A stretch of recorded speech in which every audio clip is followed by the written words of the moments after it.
Greetings, this is Obi-Wan Kenobi, and I have drifted into the underworld. The Star Wars underworld. I have a bad feeling about this. Here we go. We must go to the lower levels. The underworld. You've taken your first step into a larger world. You're after something. Ben. Since I've started the underworld, I've met so many great friends. Chris. I grew up in the 1990s, and mall packaging is nostalgic for me. Dominic. What I love most about Star Wars is that it's fun and it's all-round good times. So, this is where the fun begins. May the Force be with us. This thing really moves! Whoa! I like this!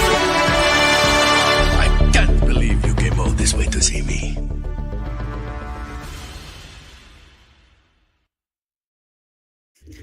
What's up, Star Wars fans? Welcome back to another episode of the Star Wars Underworld podcast. We are your source for the latest breaking Star Wars news, reviews, and discussion each and every week. And this week on the show, we're going to be breaking down the newest episode of The Bad Batch, Crossing. Also, the Mandalorian hype machine is kicking into high gear. That's why we're only a few weeks away from season 3 of The Mandalorian after all this time. We're going to be talking about all of the marketing that is going out about that, all that, and much more in this episode of Star Wars Underworld podcast. My name is Chris, and joining me is my good friend, Mr. Dominic Jones. Hello, Chris. Hello, Ben. Hello, Hannah. Hello, everybody. Yeah, I'm really excited to talk Bad Batch. Really excited to talk Mandalorian. Really excited to talk about everything.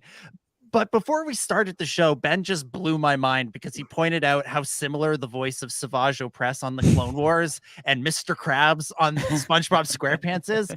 And I just spent the entirety of the intro grappling with that and realizing my childhood, SpongeBob's boss was Darth Maul's brother.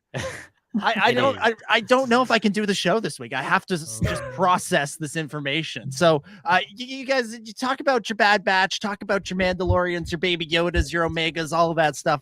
I'm just going to be over here in the corner, thinking about SpongeBob. Well, it's also real bad when you start thinking about the fact that Frank Oz did the voice of Yoda and Miss Piggy, and if you listen to those characters, you can hear a little bit.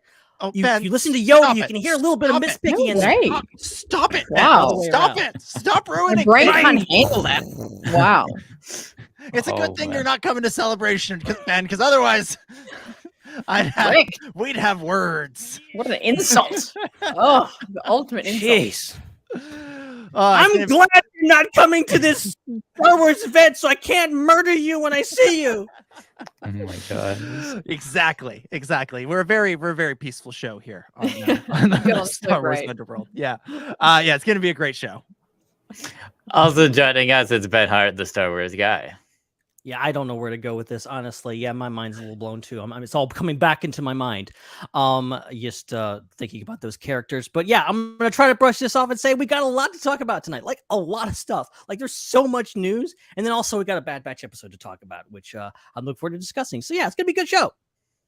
Heck yes! And also joining us, it's Hannah from the Raeside. G'day there. Great to be back for another one. And I've got nothing really exciting to open with. Just happy to be here and get into the show. I'm glad Hannah is honest. Like I could never be like, there's so many times where I've thought that I'm like, I have nothing to say, but then I don't say that. I'm just like, I just trying to make something up. Yeah, Hannah's very honest. She's a very honest person. Thank you. Yeah, thank you. Yeah. Let's get into it. I'm gonna say the chat is kicking off with some Clancy Brown love, which is nice, which is good to see. You know what? We don't have enough of that. Let's do it. Mr. Krabs, Savage Opress. What's his name on Rebels? Ryder Azadi. Classic voice actor. When's he gonna pop up on Bad Batch? That's the real question. Yeah, I feel like he's due. He's due for a role. He's also in Mandalorian. He was in Devil Man. He was Bird. Oh yeah. In that episode, which I've just recently rewatched. Holds up nicely. That's my least favorite Mandalorian episode. Fun fact. Really? Let's dissect. That's a zinger. Okay, so now I've got something exciting to there you go. I've been doing a rewatch of Mandalorian. I just got to the end of season 2, so now I have to start Book of Boba Fett. And I realized kind of how boring the first half of season 1 is. Like it isn't until like it wasn't until that episode that I got into it. Like that episode, which I found weird because I loved most of season 1 when it was on, and I really thought those first 3 episodes were really strong. But watching them again, there's greatness there, but it doesn't hold up with what comes later. So it's a good starting point, but going back to it didn't have much of a kick, didn't have the same kick to it. But that episode, which admittedly was I considered sort of lower tier the first time around, watching it again, I'm like, I like this. This is showing me something different. This is something new. And that kind of gave the Mando rewatch kind of the kick in the butt it needed. Because up until that point, I was kind of going like, okay, yeah, it's good to revisit this, get all the storylines straight in my head. And then that one was like, this is fun now. This isn't homework anymore. They really hinged a lot on the Grogu reveal at the beginning. Like if it weren't for that, it would have probably the show would have had some issues with popularity at the beginning, I think, if that hadn't been in the first episode at the end. Yeah. And that's what's jarring about going back to the first episode. It's completely Grogu-less except for the last 10 seconds. And you're just like, oh, wow, this was a different time. We were living in a pre-Grogu world. You know what I noticed? I don't know how I noticed this for the first time this week. I don't know how I did not notice this, because this is something probably every Star Wars fan knows except for me. But I did not notice that in the season 1 logo, it was just the Mandalorian, and in the season 2 logo, it was the Mandalorian and Grogu. So which did you think it was? Did you think it was always with Grogu, or did you think it was always just the Mandalorian? I thought it was always with the Mandalorian. I didn't realize they added Grogu into the season 2 logo. I mean, he's real tiny. What's real that tiny. called when you think it's something but it's not? It's like a phenomenon. It's Mandela effect. Mandela effect. It's Mandela almost effect. like that. Yeah. It was kind of like that. And then because I was making the Mandalorian version of the Culture Slate shirt, because I finally got the Bad Batch one finally. And so I was going to give some instruction on making this, and I was like, wait a minute. The logos are kind of have different characters in them for each season. I did not notice that before. And now there's a new logo for season 3. It's like greenish. It has like, it's just like the sky with clouds in it. Whereas it was like a lake with a moon in season 2, and then season 1 was kind of like the deserty environment with a moisture evaporator. Why do we go to a lake with a moon? Season 2. We don't. Don't. Random. False advertising. I'm gonna sue them. So I guess there's gonna be no sky and clouds in season 3. Where's my lake with a moon, Favreau Baloney? That should, if they take questions at Star Wars Celebration, we should get up and ask that question. Be like, hi Dave, hi John, love the show, big fan, always love your work. In the Mandalorian season 2 logo, there's a moon and like a blue sky, but that never appeared in the show. Why is that? And then just stand there and wait for them to answer. If you've noticed, the last like 3 or 4 celebrations, there has not been Q&As at the end of the celebration panels. This is why. Okay, this is why, because they got crazy. Like, yes, I noticed in the logo for the season 2. It's like, no, just cut it out. We're not. They got tired. Dave Filoni got tired of people asking him if Ben Quadinaros was going to be in future seasons of the Clone Wars, and he's like, no more. No more Q&A. That question is still on my mind, to be honest. that and also people coming up to the stage going like, yes, I heard on YouTube that Kathleen Kennedy was fired. Why is she on stage? Yes, hi, Ms. Kennedy. Question for you: why are you on stage? Why weren't you? I heard you were fired. Also, where's Brie Larson? Yeah. Awesome. Oh my goodness. Before we dive into things, can I tell you guys about something fun that I did this week? Can I tell you about Absolutely. something? Yes. So we don't talk a ton about collecting on this show, but we all collect to varying degrees. And this week I acquired something, or rather I made something happen that I believe to be a wholly unique collectible, that there is no one else on this planet who owns what I'm about to describe and show you.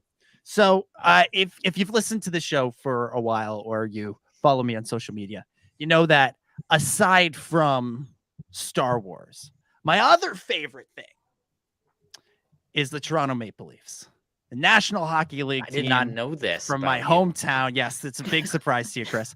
Wow. Speaking of mind blown. Insert your 1967 jokes here, all you hockey fans that are listening to this. So big fan of both.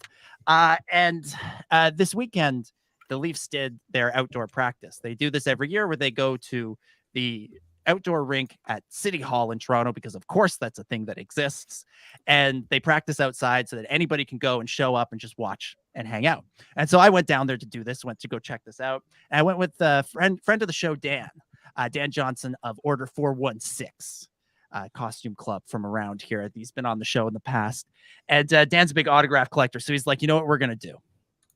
We're going to go get autographs. I'm like, all right, that should be fun. I could get like a puck signed, or maybe I'll dig out some old hockey cards, something like that. And then I had a thought. Bet none of these players have ever signed a lightsaber before. And it doesn't make sense. I know it doesn't. There's no connection. The only connection is me.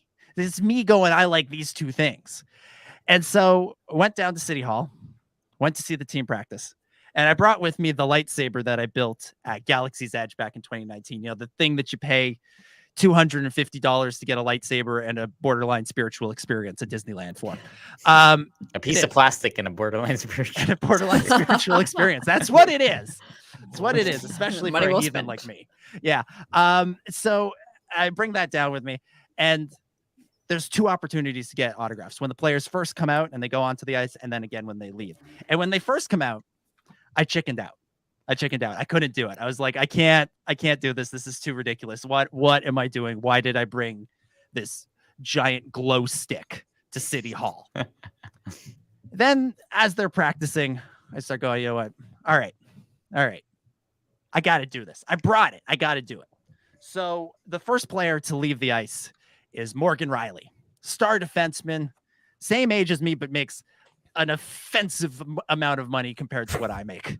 And he's the first to leave the ice. He comes over, and we're sort of right by where the players leave. And I shout at him. I go, "Hey, Morgan!" Not in that tone. That tone's very aggressive. More like, "Hey, Morgan. Hey, friend, come here. Ever signed the lightsaber before?" And he kind of looks at me and he goes, "No." And I hold out the hilt and I say to him, "Wanna?" He just looks at me and he goes, "Yeah." And he walks over. That's he takes it out of my hand, and he starts like looking for the right place to sign it on, and he kind of signs on. And all the while he's signing it, I'm just like babbling at him. Like, I don't know what you're supposed to say to celebrities. I still haven't figured that out all these years we've been doing this. And he signs it, and then he's about to hand it back to me, and he goes, "Is it real?" And I said, "Yes." And I had brought the light up blade part with me, but I'd taken it out to make it easier to pass around to the players.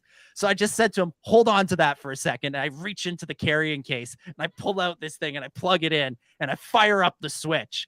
And I watched, one of my hockey idols, this guy who I see on the ice battling it out in the corners, going after loose pucks, turn into a 6-year-old kid when a lightsaber lit up in front of him, and he starts waving it around. He starts posing for pictures. And of course we posed for one together. And if you've ever seen any other pictures of Morgan Riley, that is the happiest he's ever looked in any photograph. The right ever. Smile. Yeah. That is a real You smile made his from day. Morgan. Yeah. That's so cool. And, That's amazing. and for anybody wondering, why haven't I edited it so that it looks like the lightsaber is real? Of course I have. There you go. I made the blade in Photoshop so you can see it. So if you want to see the picture, you can check it out on my Instagram at DominicJ25. And you can also read about it in the latest edition of Hoth Off the Press. Yes, that's right. All of this was just a plug. Just a plug for my writing. Read it, Dominic.G.Jones. Or no, sorry, it's DominicGJones.substack.com. I should know. I just put the dots in where they weren't supposed to be. So there it is. I got it signed. Nice. Morgan Riley holding it up for the camera now. Actually, that's upside down. There it is. There it is. And then I didn't stop. Nope. That's wait. This isn't work the same way it used to. There we it go. is. Yeah, so there it is, holding it up for the camera. So if you're watching on YouTube, you can see it. But I didn't stop there. Wow. I went and got another autograph, which was the team captain, John Tavares, who is a legit superstar. Makes even more money than Morgan Riley. That's how we judge these things, right? So there we have it. Gold medalist John Tavares signed my lightsaber. What an insane thing that I now own. And Insanely awesome. Nobody else, I'm guessing nobody else on Earth owns this particular item, a lightsaber signed by Morgan Riley and John Tavares. And if they do, please put them in touch with me because I feel like I should be friends with them. So there you go. That's my story. I'm sticking to it. Totally unique collectible. There it is. Boom. That's awesome. Boom. That's really, incredible. Really cool. See, I think you just cracked the code now because people are always wondering, like, how do you get people to sign stuff when, like, it's like there's a big crowd of people screaming at them and stuff. It's like, okay, bring a lightsaber to some random thing and just like sign my lightsaber. You can even like use the blade to like hold it out backwards. So Oh my gosh, yes. Yeah. So it's like the closest thing to them. And what I thought you were gonna say, Dominic, when you were saying that you were grabbing like the blade out of your bag, I thought you were gonna say, and that's when security tackled. Well, so that's what I was worried about this whole time. And actually, if we go back to this picture here, the guy in the suit that's sort of behind Morgan's head, I'm pretty sure he's head of security for the team. Yeah. So I have a feeling he was watching this situation very carefully. That's amazing. And the two guys behind them as well are watching very intently. Yeah, they're like, what's going on over there? Yeah, what the hell? It looks like a What good time. incarnation. So there it is. Man. I don't know how I'll ever top that in terms of autographs, so I feel like I should just quit. Quit while I'm ahead. Yeah. George Lucas signed my hockey puck. Yeah, go the other way. Hey, George, have you ever signed a hockey puck? Has Dave ever made you sign one of his Penguins pucks? George would be like, yeah, signed a few. Dave does it, yeah. That was the first thing Dave said to me. He's like, you signed a hockey puck. And I said, wouldn't you rather I'd sign your check? And he said, no, hockey puck was better. Oh, man. Wow. You could probably sell that for a lot of money. So I don't know. Yeah, maybe it would have been better than that check. Than that first check. Probably. Yeah. Probably. Now we know how Dave Filoni bought his house. Exactly. All right. Let's get onto the main show. Chris, plug some things and then we'll talk some Bad Batch. Follow us on social media at the SWU. Join our Discord. The link's in the description of this video in your podcast episode description. Recently, we sat down and watched the 2008 Clone Wars movie. We together. did. It was amazing. Yeah, all of us were totally there for it. Every one of us was there. Every single one of us. That's right. Yeah. Not a soul missed it. Yeah. We're gonna hold a Discord intervention one of these days to bully some of our friends into joining the Discord. So yeah. Yep. This is Ben's like, you said you were glad I'm not going to be at Celebration. Now I'm going to bully you into joining Discord. I can, cyberbullying taken in a whole nother level, man. Oh, Hannah, you're muted. Oh no! I was saying some pivotal information as well. I was saying that was the first time I have seen that movie as well. What? Very first time. What? Yeah. Seriously? I couldn't find the right time while we were watching to mention that, but I feel bad for talking over the whole thing now. The 90 minutes. You did talk a bunch, Ben. Like Joel was like, "Hey, maybe we should just be quiet." I'm like, "No, we're gonna talk over the whole thing. I'm gonna talk the entire time. I'm gonna be a jerk and talk you gave over it." really interesting fun facts during. I know, but I thought we'd all seen it before. I didn't. There was That's crucial why I didn't want information. to cramp your style. I was like, "Okay, Ben's on his thing. I'll let him go. I'll let him go." You have I'll tell them we're friends. You can tell me to shut up anytime you like. Okay, that's the liberty that you have. Hannah, were you the whole time going, spoilers, stop it, Ben, stop it, spoilers? That's exactly how I sound. Yes. I think there's only a handful of times that was like you were like, oh yeah, this is the part where they like jump off the cliff now, and then I'm like, oh, okay, cool. Because like I'm in podcast mode, even though we weren't recording it, I'm like in podcast mode. Like there's dead air. I'm like, I have to say something. I have to like, I'm thinking in my mind for fun facts and trivia that I can talk about. We did a commentary series over a couple of years there. We ran out of things to talk about. We never got to that one. We never did the Clone Wars movie. We never got to it. Yeah. That was the last one on the list, I think. Wow. I think we just sort of gave up after Rise of Skywalker. We're like, that was we've done all the live action films. We're like, this is it. That's There's enough. no more. That's fine. Yeah. Oh my gosh. Oh, So this great. is what y'all are missing if Anyway. you're not on Discord. Very fun. So that link to join the Discord is in the description of the YouTube video and in the podcast description notes as well. And next week, game night. There's a poll on the Discord in the announcement section. You get to vote, and it's I think it's almost a tie. I think Fortnite is winning by 1 vote. So if you want to break it up, you want Fall Guys to win, go over there and vote right now. Heck yeah. Can I vote for something else? Can I vote for like Tetris? Sure. There is no write-in votes. There is no write-in votes. Showing your age there, Dom. Jeez. I'd like to play some Yeah, Tetris. It's on my mind because I saw the trailer for the Tetris movie that's coming out. Oh, that is it. I did see that. Yes, Yeah. but it's not like the narrative of Tetris. It's the story behind the creation of Tetris. Yeah. And it looks really good. It stars Taron Yeah. Egerton, the guy who should have been young Han Solo. No disrespect intended to Alden Ehrenreich. Oh yeah. Yeah. Fascinating. Looks like a good movie. Awesome. Maybe we should So- watch that on the next movie night. Maybe I'll show up. I mean, that sounds fun to me. Just do some deep fake so he looks like Han Solo the whole time and we're good. There we go.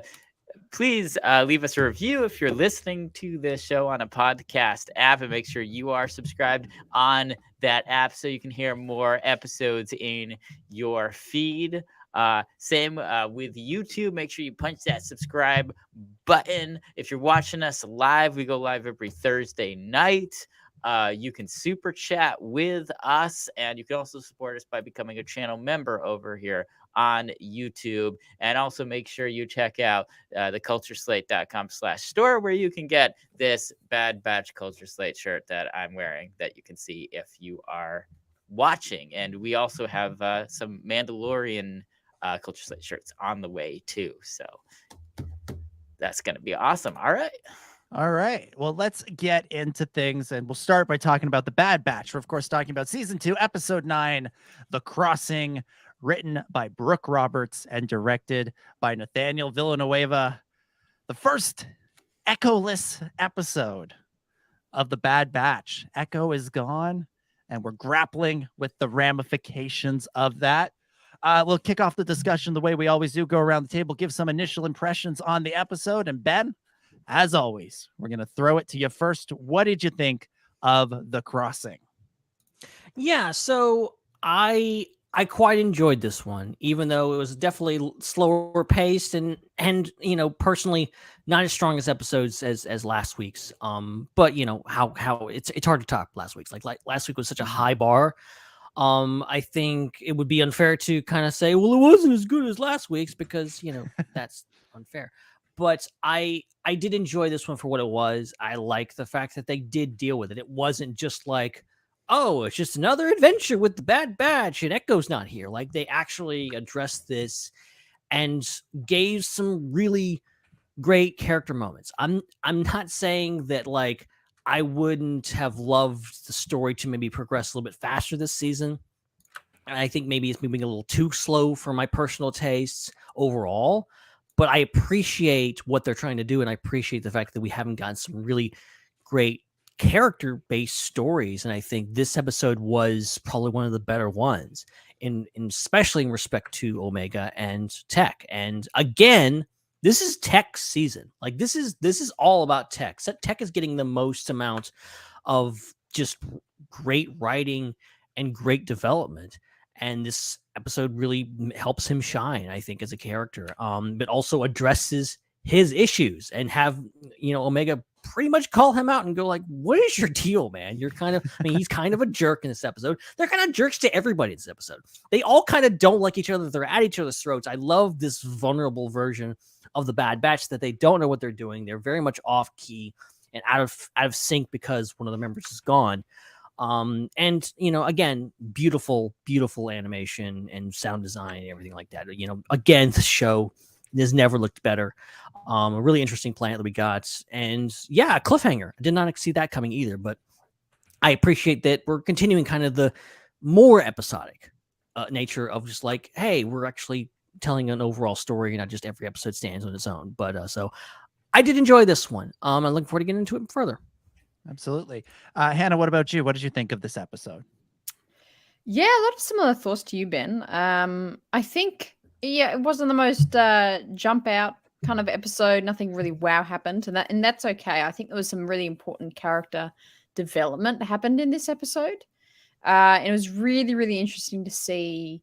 Actually, I just saw Joel's super chat there, which I was about to bring up there, where Joel says, "Love the autism and neurodivergent representation with tech in this episode," and that was very present to me watching this episode. I really got that vibe, and I was like, "This is such an interesting, really direct kind of connection to that, and speaking directly to that, which I thought was really interesting." And we kind of always have those random discussions about the need for more diversity in Star Wars, whether that's like race or culture, and even to neurodivergencies of people. And I think that's really, really cool to see in Star Wars as kind of like a part of this episode that, not everyone's just like a goodie or a baddie. Like each person has very different qualities and abilities. And I think, this kind of element that Tech, he says that one really fantastic line of like, he feels as much as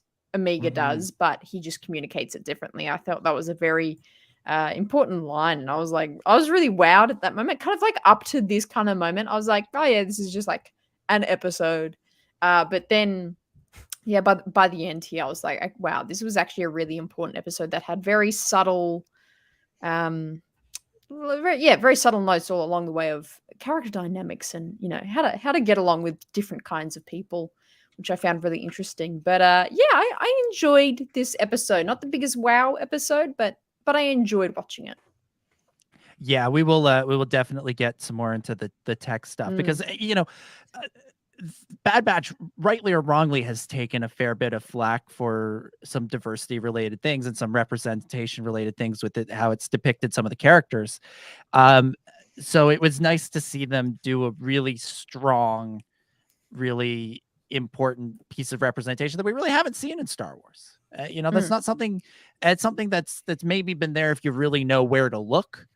And it's probably been there more on the page than on the screen, but to have a scene like that where two characters sit down and talk about it, I thought it was really nice to see. And sometimes we forget when we get into lengthy, in-depth discussions on shows like this that Star Wars is still aimed at kids. And that line from Tech, about how he processes things differently, but he still feels them.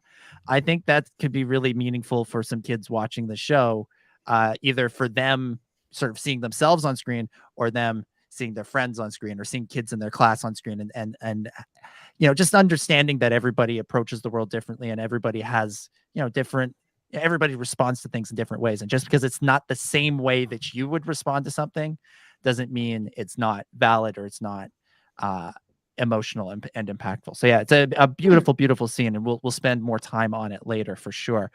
Chris, what about you? Your thoughts on this episode? I feel like this almost was a do-over of the Bad Batch and the Temple of Gloom episode that I didn't like. Like, I feel like it was kind of the same type of thing where it was like an adventure episode where they're like underground and like there's a lot of similarities between how both episodes went with the pacing and the situation. But the difference was I thought that this episode, like you guys have been talking about, has had better character development in it than the Indiana Jones homage episode. And that's why I think this episode I felt like still fit well within the series and the season, whereas that the previous one like this, I did not feel like that fit as well. And so it really comes down to like, if you're gonna get away from the big plot that's going on of the dark times. And the last 2 episodes, and also the episode with Cody and Crosshair as well, both were big plot episodes with we're learning about the state of the galaxy, and we're seeing big moments there. If you're going to get away from that, you have to dig really deep internally into the characters, I think, to make it a really valuable story to the show. And I feel like they did that this week with Tech and Omega and all of them. I think that they showed some things about these characters that we didn't know, and they resolved some things. And one of the biggest things that they did was, I think, they also did something better than the Clone Wars did back in the day, because we all talk often about how there'll be really big moments in plot in the Clone Wars, and there's no real character fallout to it. Like, for instance, the Mortis arc. Like, gosh, what is going to change your life more than going to Mortis? And there was like nothing about dying. it after. If and you're dying. Ahsoka, she died. and the next week we're just same old back, like it never happened. Anakin had his memory wiped of the whole experience. Yeah. Obi-Wan talked to Force Ghost Qui-Gon, and we're just like, hey. And there was so the Clone Wars is happening. Like, there's all this stuff, and it was barely talked about, and certainly not talked about after it happened. And so I think that not getting lost in the plot of the show and actually taking an episode to deal with Echo leaving and how that would affect the crew and Omega especially, I think that was really intelligent to do. And I do. There's a part of me that wishes that maybe there could have been a plot to this episode that was a little bit more consequential than just doing another job for Sid. I think if I was able to have my cake and eat it too, that's what I would want. But I gotta say that sometimes you can only do so much, and so I will give them props for despite the fact that the plot was very much a cookie cutter episodic plot that we're presumably halfway through. The character development was really good, and like you guys mentioned too, the other elements of storytelling beyond just what the story was also really on point. The music and the art to this episode was really fantastic. So I think in the end, I think it was a very enjoyable episode. And I think it is a good example of how to do this type of story in a way that works, rather than maybe some things that fell a little short for myself and a lot of the viewers in previous weeks. Yeah. I was going to try and pull a Ben Hart and say that I hated the episode. But I feel like I've tipped my cap a little too much as to what I thought of it. Before I give my thoughts, I just want to quickly, I can never let this go by. The saying, have your cake and eat it too, is so stupid. Like, I know. Right. Who has a cake and doesn't eat it? You just look at it and you just leave it out there. It's the Has point. Anybody actually thought about that statement? Yeah, I've used that statement plenty of times. I'm sure you can find a clip of me on the show saying it, but it's so ridiculous. Anyways, I loved this episode, and I loved the other one too. The previous Indiana Jones inspired romp. But I like them for different reasons. The other one was more of a romp, whereas this one is a character piece. You took the words right out of my mouth, Chris, because that's what I felt about this episode, is that this is something that I always wanted Clone Wars to do. But the way that show was set up, you would have your 4-episode story, and then it was it, and it was on to the next one. It was on to the next anthology, the next story in the anthology. Whereas this show, because it is following the same batch of characters week after week, you can take an episode like this and deal with the fact that something major has happened in their lives, and they kind of they haven't quite dealt with it. And all through this episode, you feel Echo's absence more than you see it. I mean, you see it, but you really feel it. Just not just in what's going on with Omega, but it just kind of feels like everybody's a little bit more on edge. Tech and Wrecker seem like they're about to come to blows at a couple of times. Hunter is extra broody, and then Omega is the one going like, guys, what happened here? What's going on? And that, I feel like that was really needed. And again, this was something that I always felt was needed on Clone Wars, and Mortis is a fantastic example of it. But I think about if we're talking about clones, I think about Umbara. There is an episode there's an arc that needed a follow-up, that needed some more time with the characters. I suppose this show is that follow-up in a way. But you would, in Clone Wars, you would get like a scene at the end of the episode if you were lucky. You get a scene at the end of the episode. And there's like that one moment at the end of Umbara. There's that one moment at the end of the Brainworms adventure with Ahsoka where Anakin comes back. There's one moment between Boba Fett and Mace Windu at the end of Lethal Trackdown. Like there's these little moments that I always wanted more of. I always wanted to dwell in the consequences of what had happened, in the aftermath of what had happened.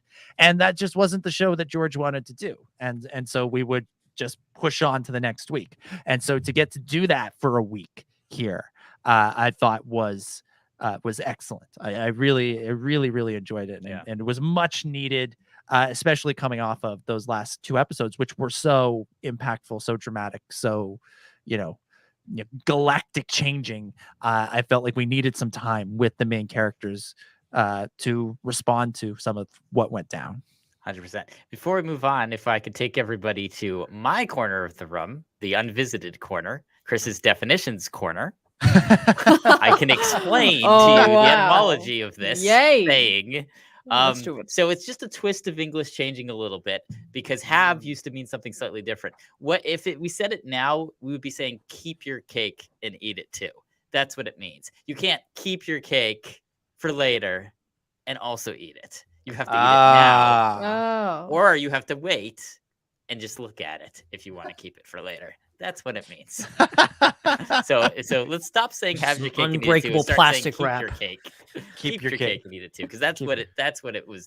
The spirit or of preserve your cake and eat it preserve too. your cake and eat it too. I have a feeling it's not going to catch on as a saying. I don't know why. I just don't feel like that's going to. Every time I say it from now on, that is what I'm going to say. You have to say it the other way. Stop and explain what it means, and then say, but really, we should be saying preserve be your the cake. change you want to see in the world. Come on, guys. I want a shirt. I want a shirt with a slice of cake on it that says "Keep your cake." Say it right. There we go. Let's talk about the lack of an elephant in the room, and that is Echo's presence not being a presence not being felt or being missed. I don't know what I'm trying to say. I haven't felt since since last week when he was here. Is there an echo in here? No, there actually isn't an echo in here. Oh, there isn't. There isn't. Hannah, let me throw it to you. What did you think of how the show handled Echo not being around anymore? Very well. In short, very well. They nice low-key Star Wars quote. Yeah, that's it. Yeah. No, I think they did a really good job of. I think there could have almost been an option to be like, this is just gonna be how the gang rolls now. Like we're just one more down, whatever. But I was actually very much anticipating that. They weren't really, maybe Amiga would like say something, but it wasn't really noted as much. But I really liked how the whole episode, it did feel lopsided, and they were all having dynamic issues. And, at the start where Hunter was like, oh, you two have to stay because Echo's not here. So we'll have to go in, you stay here. Like it was a practical difficulty for them. That Echo wasn't there. And I found it so funny because at the end of last season, there was a bit of online talk about Echo not really getting a lot of airtime for a lot of character screen time of what he's going through. But yet, when we get to this point and we take him out of the equation, it's very noticeable. It's very, very noticeable. So yeah, I really enjoyed how they did actually bring a lot of focus to the fact that he's not there, and it's a practical thing. Hunter's like, okay, who's gonna you go and look at, we'll go in, if you stay here, we'll need maybe one of you. Like, it was a practical thing, but then also the emotional of Omega's experience with that, and her emotional reaction to that, and everyone's emotional reaction to that. I think, Hunter and Rekka were a bit more kind of just like, it's kind of, it's sad, but we understand, like, he's gonna go that direction. And then obviously seeing Tech's reaction to it, and his very blank response into Omega's emotion of it was just such a fascinating way to display how this person leaving has affected this group of people. So yeah, that's what I mean. That is what I mean by they handled it very well. Yeah, absolutely. And even in just the way the episode is shot too. Like, the first half of the episode, Omega spends a lot of the time sort of off to the side from the group. Like, usually she's front and center with the rest of the Bad Batch, which spends a lot of the time kind of just off on her own, just sort of a little bit outside the group. And you can tell that she's feeling it. She's feeling that things are different, and she's not having as much fun as she was before. And I did love her kind of, I don't know what the right word is, but when Hunter's like, be careful, she's like, I know. Like, she's like kind of getting sick of him. She was angry. This is angry Omega. Like, full on. Like I loved Michelle Ang's performance in this episode, because it was so like, she was done with everyone. Especially when, like, Tech basically, says what he says. She's done. She's just like, she's deep voice, like, well, you better not distract me while I'm doing this and make us blow us up. Like, she's had it with everyone. But it's a very emotionally charged thing for her. And I think, it's a great moment for her to kind of show she's just all happy, go lucky, hello, all this kind of stuff. No, she's not anymore. This is deeply affecting her. The fact that this person in her life, one of her dads, is gone. One of her bros, is not part of the batch anymore, and this is affecting her greatly. And I like that a lot. Chris, what did you think of how they handled this? I thought it was amazing. I feel like, again, this is one of the elements of the show that was missing prior to this, was like this character depth to the show. I thought the acting was incredible, and the writing of the scenes was incredible. It was very realistic. It was very much what you would expect to happen in a situation like this. And it's something that a lot of times is overlooked in Star Wars, like the human element, how people are really emotionally affected by things that happen. Like, I feel like in a lot of situations, they could have just brushed this over and moved past it. So I'm so glad that they got into it. And I agree, like, the emotion in Michelle Ang's voice was absolutely, incredible. And some of those scenes, like, the acting was so great. It just adds a lot more to the, personification of the character and the characters, because or Tech as well. And I think it's going to mean, I'm hoping, obviously we're going to see more of them, because they're the two of the main stars of the show.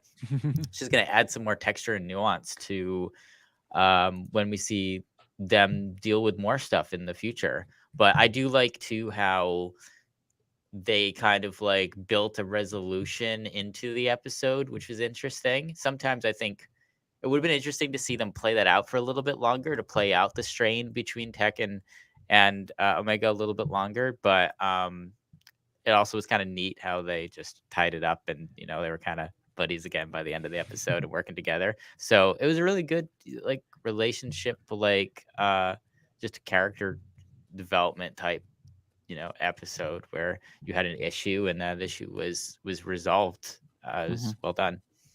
Let me drop a theory on all of you. I think, whether she knows it or not yet, I think Omega agrees with Echo. And I think Omega would rather they be doing what Echo is doing. I think she picked up on what he was saying and what he wanted to do. And she just was so into their little unit, their little squad, their little family, that she didn't want things to change. And now that they've been forced to change, now that she's got sort of thinking about this decision that Echo's made, I think she's going to want to go and join this fight that Echo and Rex are getting involved in. Because I go back to last week and we saw and we talked about her kind of righteous anger about what happened on Camino. And I think that that's very powerful. And I think that there's still something there. And if, if she was given the option somewhere down the line, do you want to keep just doing jobs for Sid? Or do you want to go make a difference? I'm going to say it. Do you want to risk it all for something real? Would you take that option? And I think she would. And I think, and maybe she hasn't accepted it yet because I think she's still holding on to the idea of the Bad Batch as this, family where they got their home and the Havoc Marauder, and they're all together all the time, and they're going on these wacky, crazy adventures and meeting these wacky, crazy characters. But sooner or later, that the reality bomb is going to hit, and it'll be time to make a decision about the future.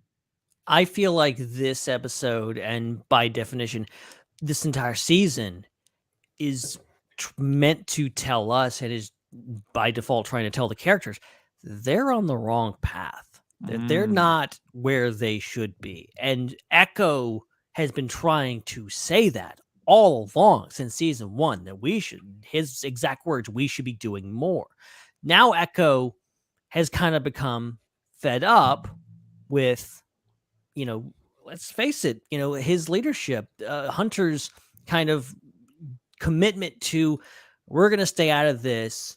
You literally have in this episode them dealing with the fact, and Tech mentions it, that one of their friends, one of their brothers, has gone to join the Empire. Now one of their brothers has gone to join the Rebellion. Now they're stuck in the middle. They are stuck in the middle in this aimless just void, and they keep striking out with everything they do. They fail at. They fail at every heist they do. They keep getting in these messes. They keep almost dying multiple times. And they're in this horrible situation. And guess what? Sid still sucks. Yeah. She how could you not like? I have a feeling this is about them turning them against Sid, because she totally screws them, and it's totally what's his name? Grinny. Grinny, classic character Grinny. Right. What he said in the previous episode, which is it doesn't go both ways with Sid. It doesn't go both ways. You're loyal to her, but she's not going to repay you for that. And what happens in this episode? She's like, whatever, you're stuck on the planet. You might die. I don't care. Whatever, deal with it yourself. It's that's horrible.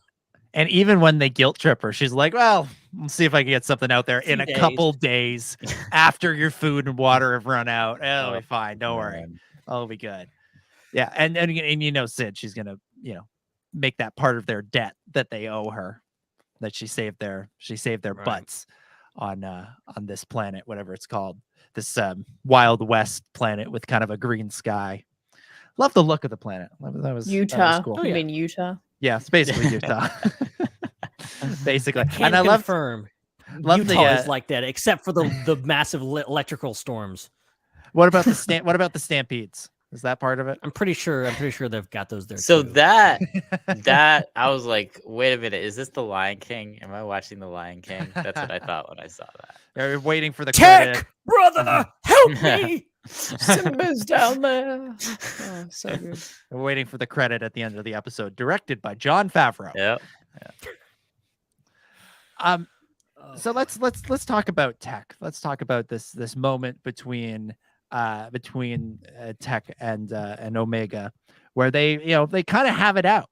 They kind of hash it out about how their reactions have been so different to Echo's departure. And Hannah, you kind of started to talk about this already, so I'll throw it back to you if you want to continue to talk about the dynamic that played out between Omega and Tech. Yeah, and I think maybe this is where we start to talk about, maybe Tech is a character that shows some neurodivergencies of he really is very literal. He's a very literal character. He takes it as it is, as much as he says, yes, it is sad, but it's also, it is how life goes and you have to move on. But I think it was such a universal human experience to show that um even if that is the case, that is like, he is correct. He is correct. Like, they can't sit around, like the Bad Batch can't sit around now and be sad about Echo being gone. The Empire's raging across the galaxy, and it's still an issue. They still don't know where they fit and where's safe, so they have to keep going. But it's about finding between, not finding, but just having some more understanding between the middle ground of that, of going, this is what reality is, but this is Omega going, this is how I'm feeling to it though, and finding the middle. And I found it really what's the word, funny, quirky, I don't know, but I found it really interesting how when they're having that exchange, when the cave's fallen in and Tech's going, Echo's gone, he's not here. And Omega's like, but like, that's sad. And she's saying all these emotional things. That's sad. I miss him, all these things. And Tech's just going, but he's not here anymore. We have to keep going. And it's this fantastic juxtaposition of a miscommunication. And then obviously Omega heads off all upset at their interaction. And then the way that Hunter and Wrecker go, like, really, did you have to be that literal with right? It's so good. And also, with all this being said, I do have to point out, I found the dynamic between Wrecker and Tech very interesting. Like, they had quite a spat during this whole episode. They really weren't getting on, which is not it's joking, bizarre, very much like, mad at each other, right? Like, they were not happy. And it's like, did Echo really bind this whole group together and we just didn't know that?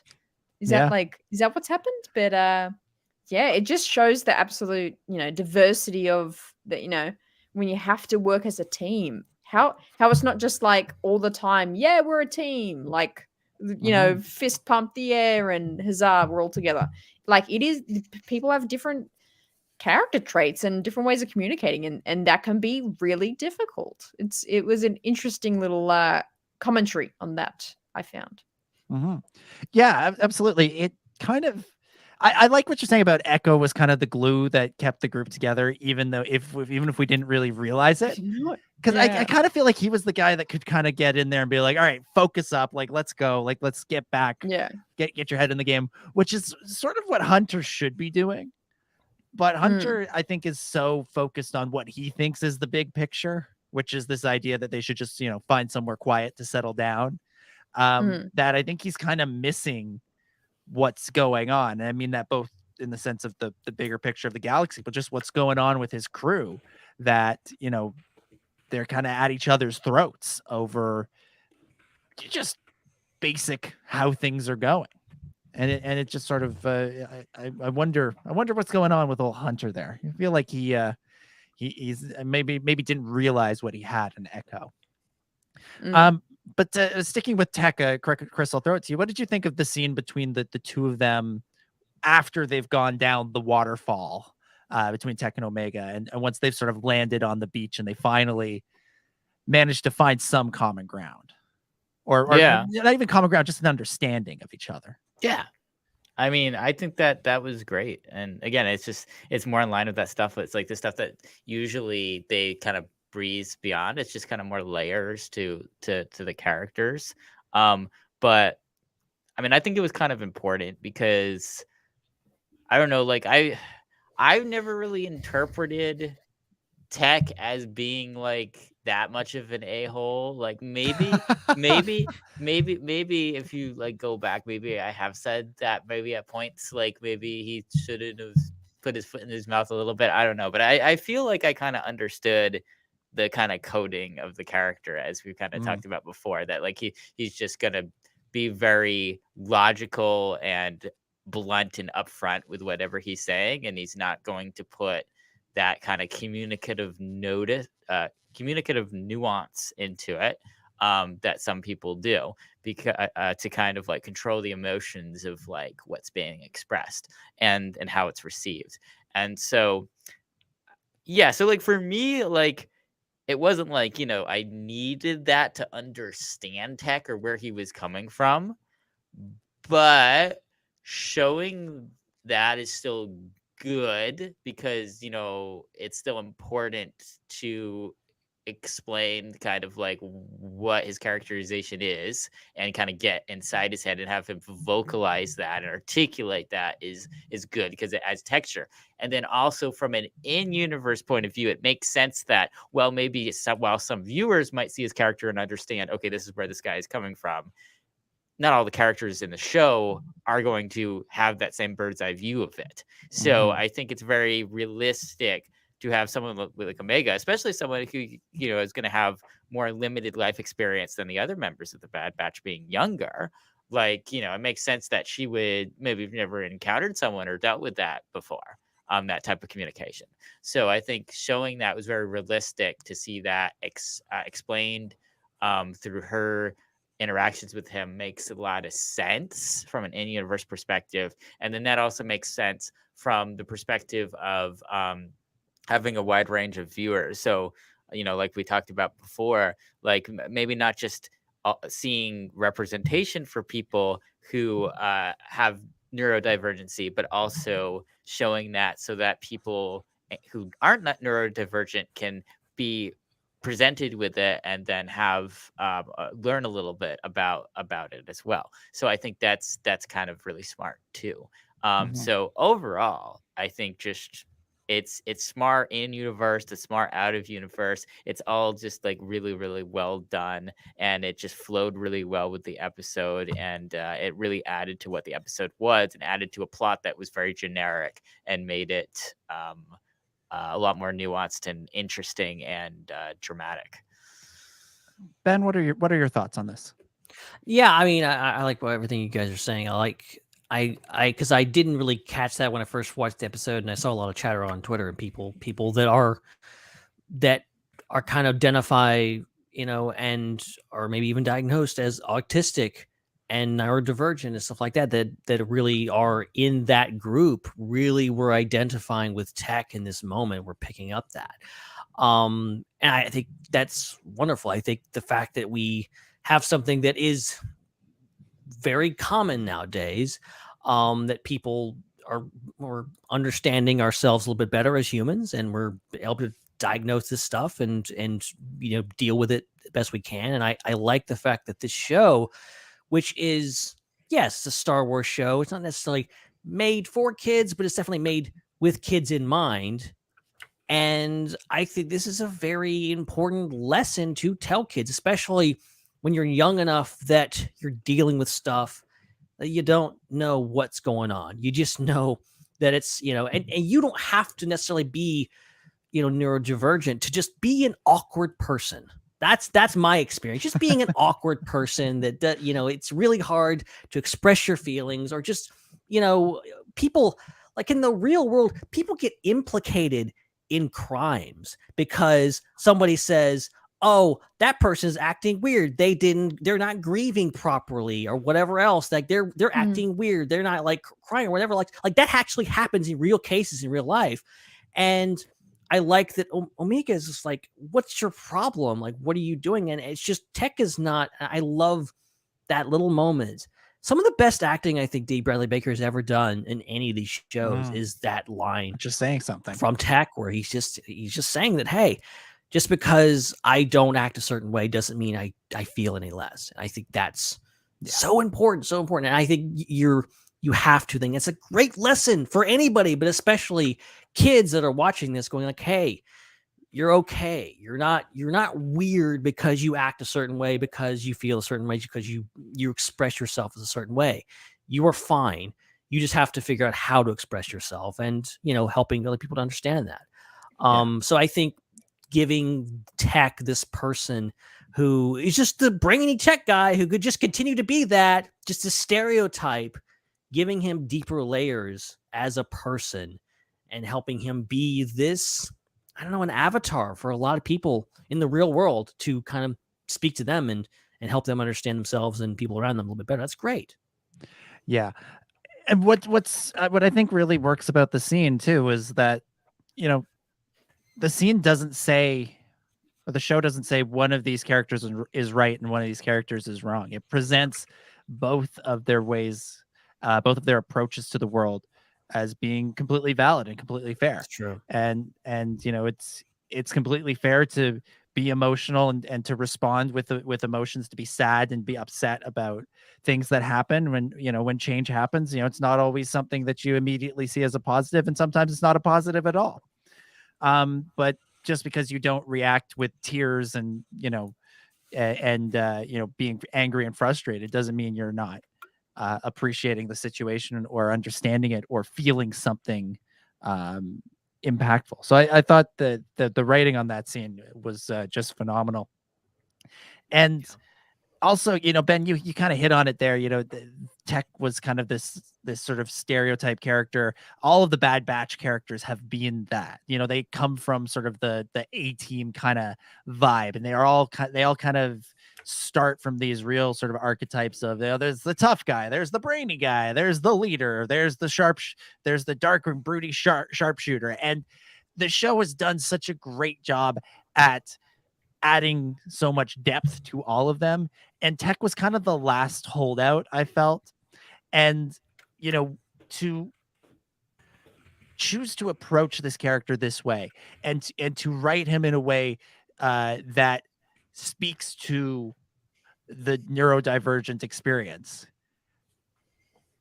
I think it shows that these people that are making the show know what they're doing.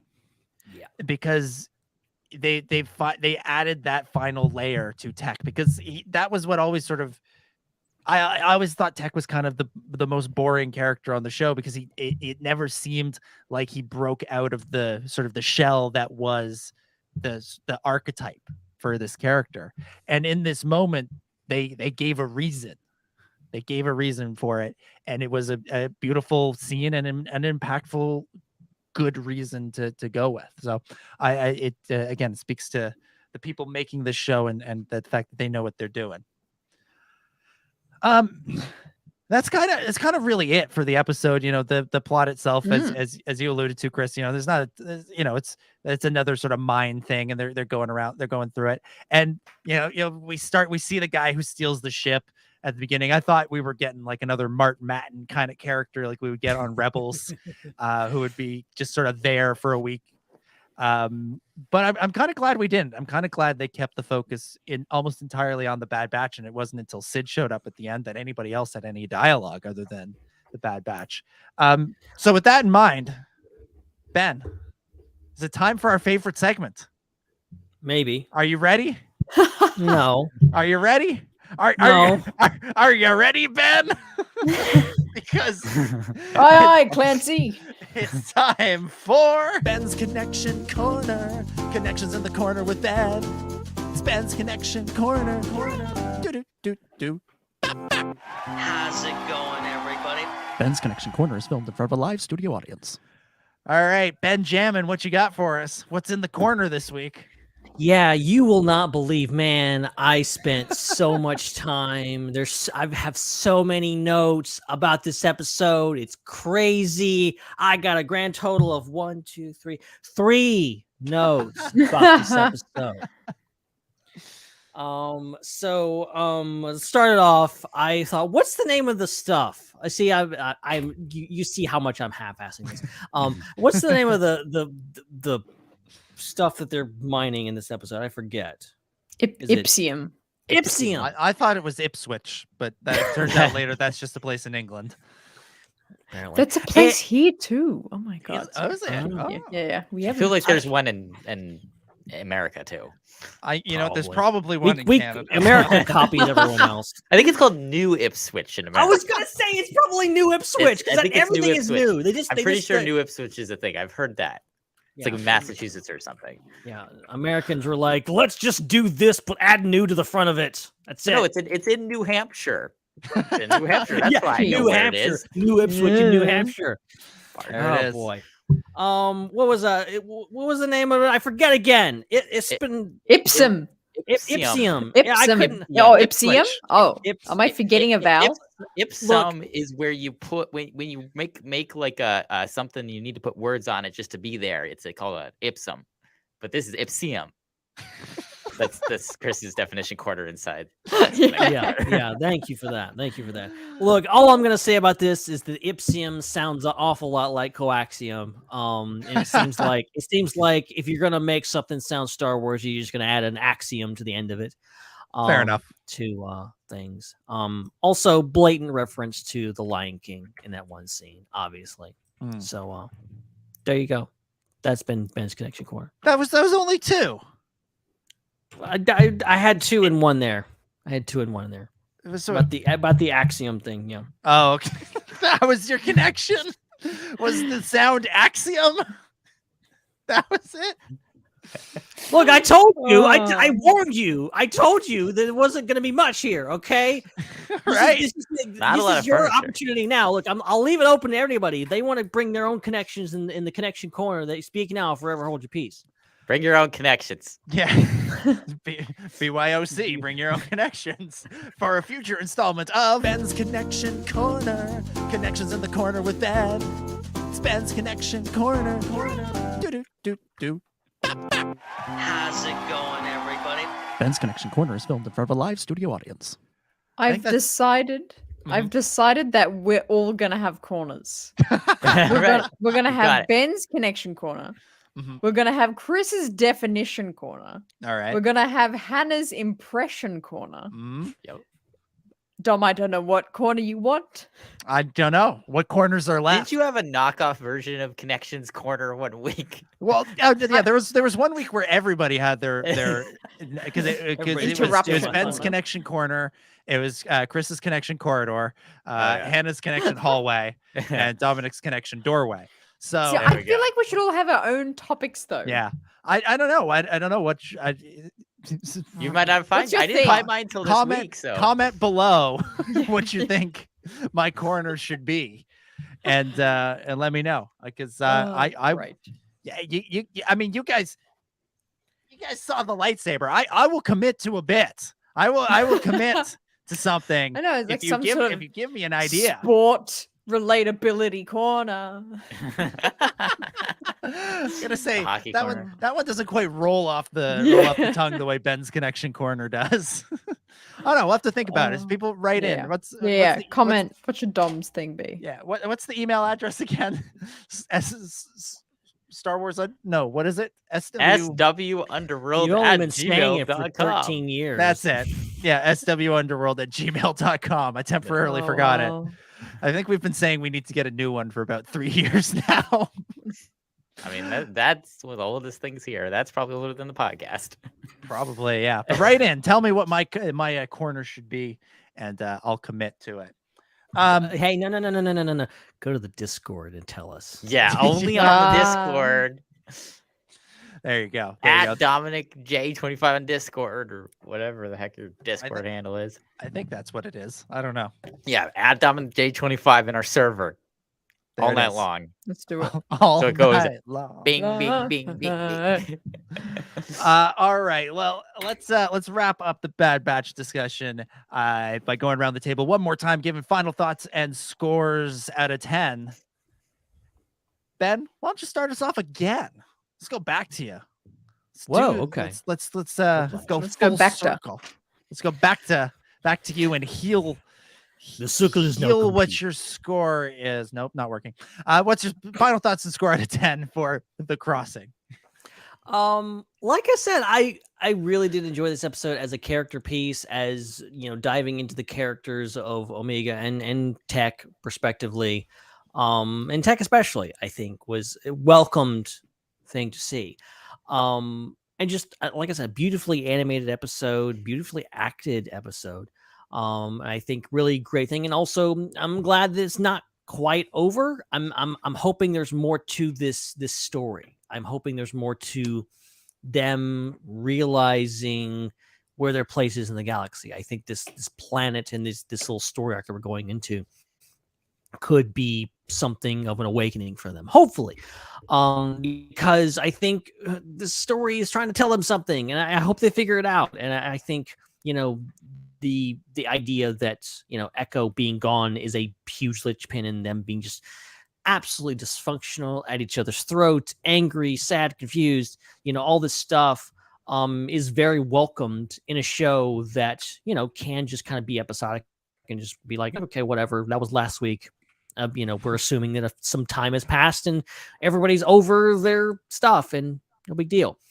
This episode took the time to actually not go all ham and give us, you know, tons of action, actually give us some really interesting character stuff. And I'm looking forward to seeing how it transpires next week. But I will give this episode, man, I think I'll give it a 9 out of 10, honestly. 9 out of 10 from Ben for The Crossing. Hannah, what about you? Final thoughts, score out of 10. Yeah, I enjoyed this episode for all the character nuances we got throughout. Again, visually, just incredible. And also the music. We haven't talked about the music. Yeah. The music was fantastic. This like acoustic feel to it, acoustic guitar back in there, and you know, like a Western almost soundtrack when it was kind of these establishing shots. It was really fantastic. Again, I feel like that's the key thing I mention in every episode that I enjoy. But yeah, all those elements were really fantastic. It did really quite lack in the kind of direction for me. I think I'm, you know, we're beyond halfway of the second season of The Bad Batch now. I think almost every episode should be adding or secondary effect adding to the main storyline. So I personally, I was a little let down of that. So I'm going to give it a 7 out of 10. And that's pretty much all for how beautifully shown this episode was. 7. 7 out of 10 from Hannah. Chris, what about you? Final thoughts and score out of 10 for season 2, episode 9. Like I said, I would like to keep my cake and eat it too.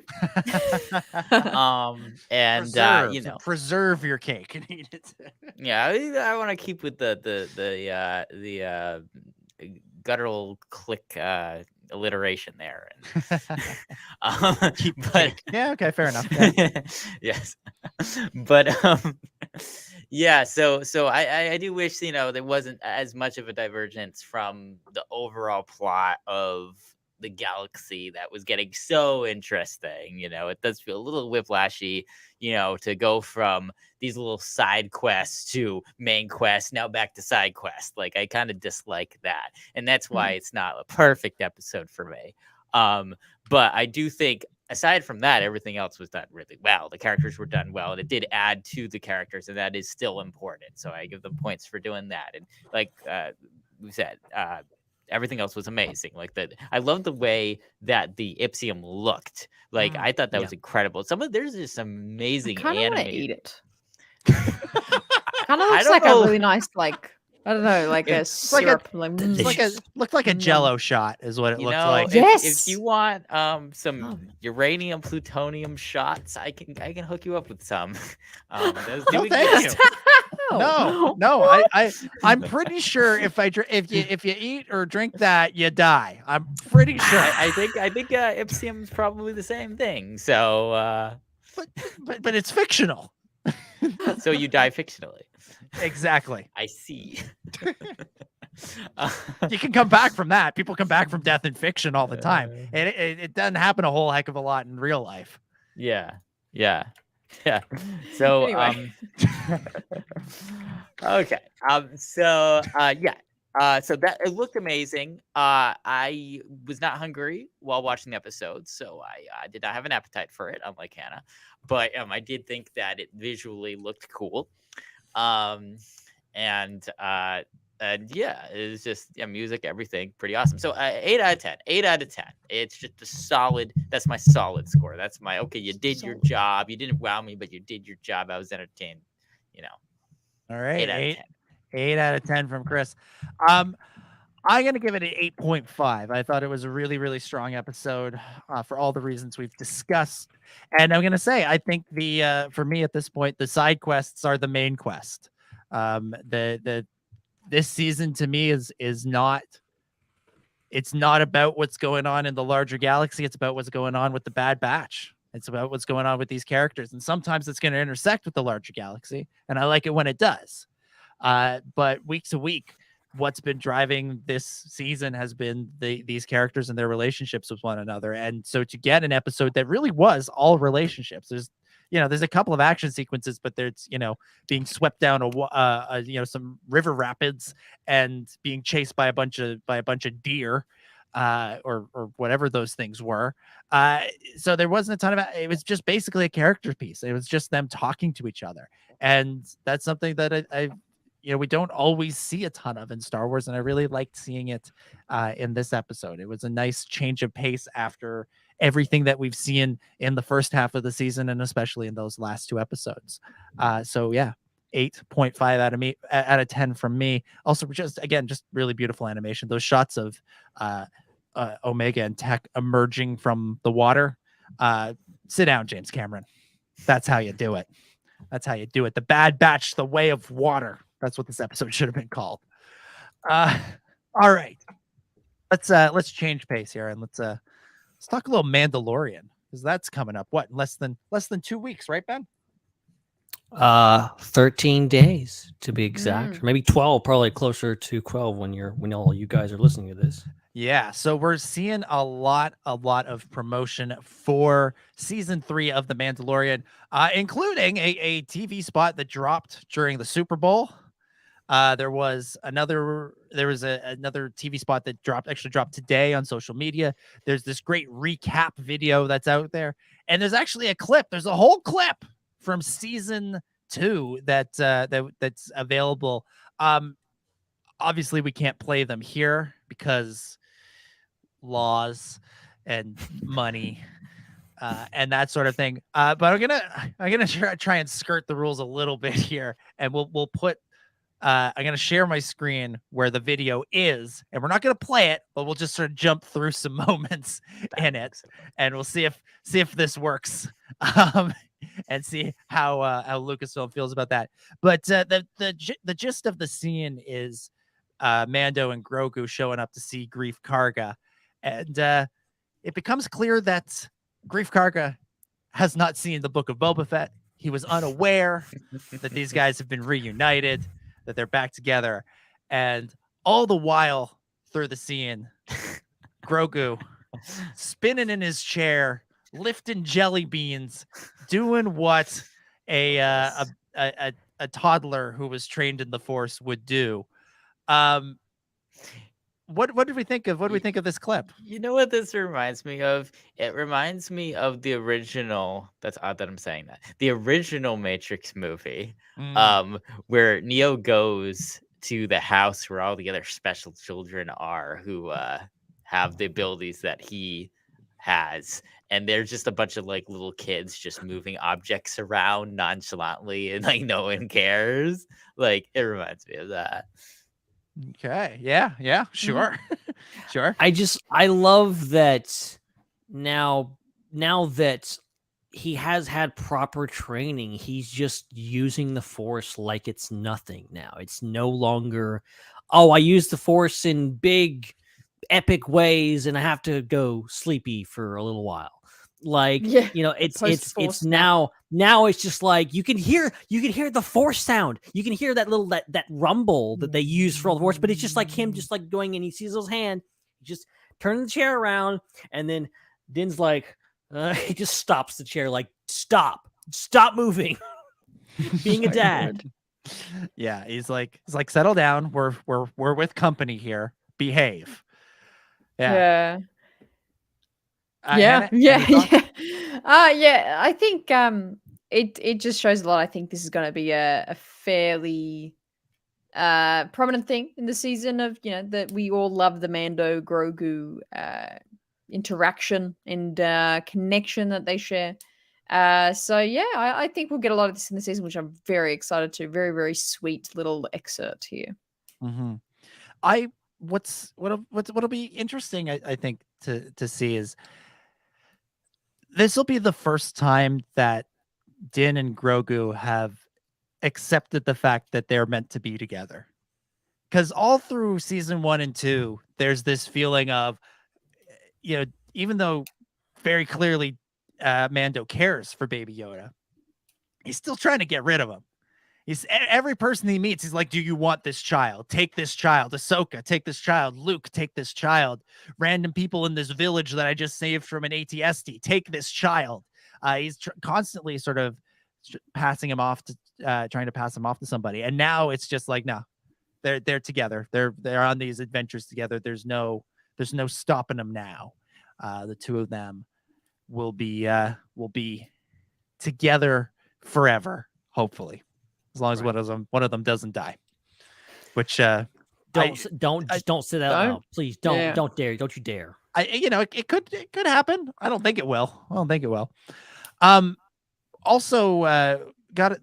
There's another one of the TV spot that dropped today. There's something in that I wanted to highlight. So I'm going to pull up just one moment from that one. And it's right at the beginning. There's some good footage in all the stuff they've been releasing. There lots of new footage. Yeah. Right at the beginning. That's Tatooine, right? That's Tatooine. Oh yeah. That's probably, I would imagine, Mos Espa. Maybe? That is Jakku. This is after Return of the Jedi, so every desert planet is Jakku. Is Jakku. Fair enough. Thank you. Thank you, J.J. Abrams. Yeah.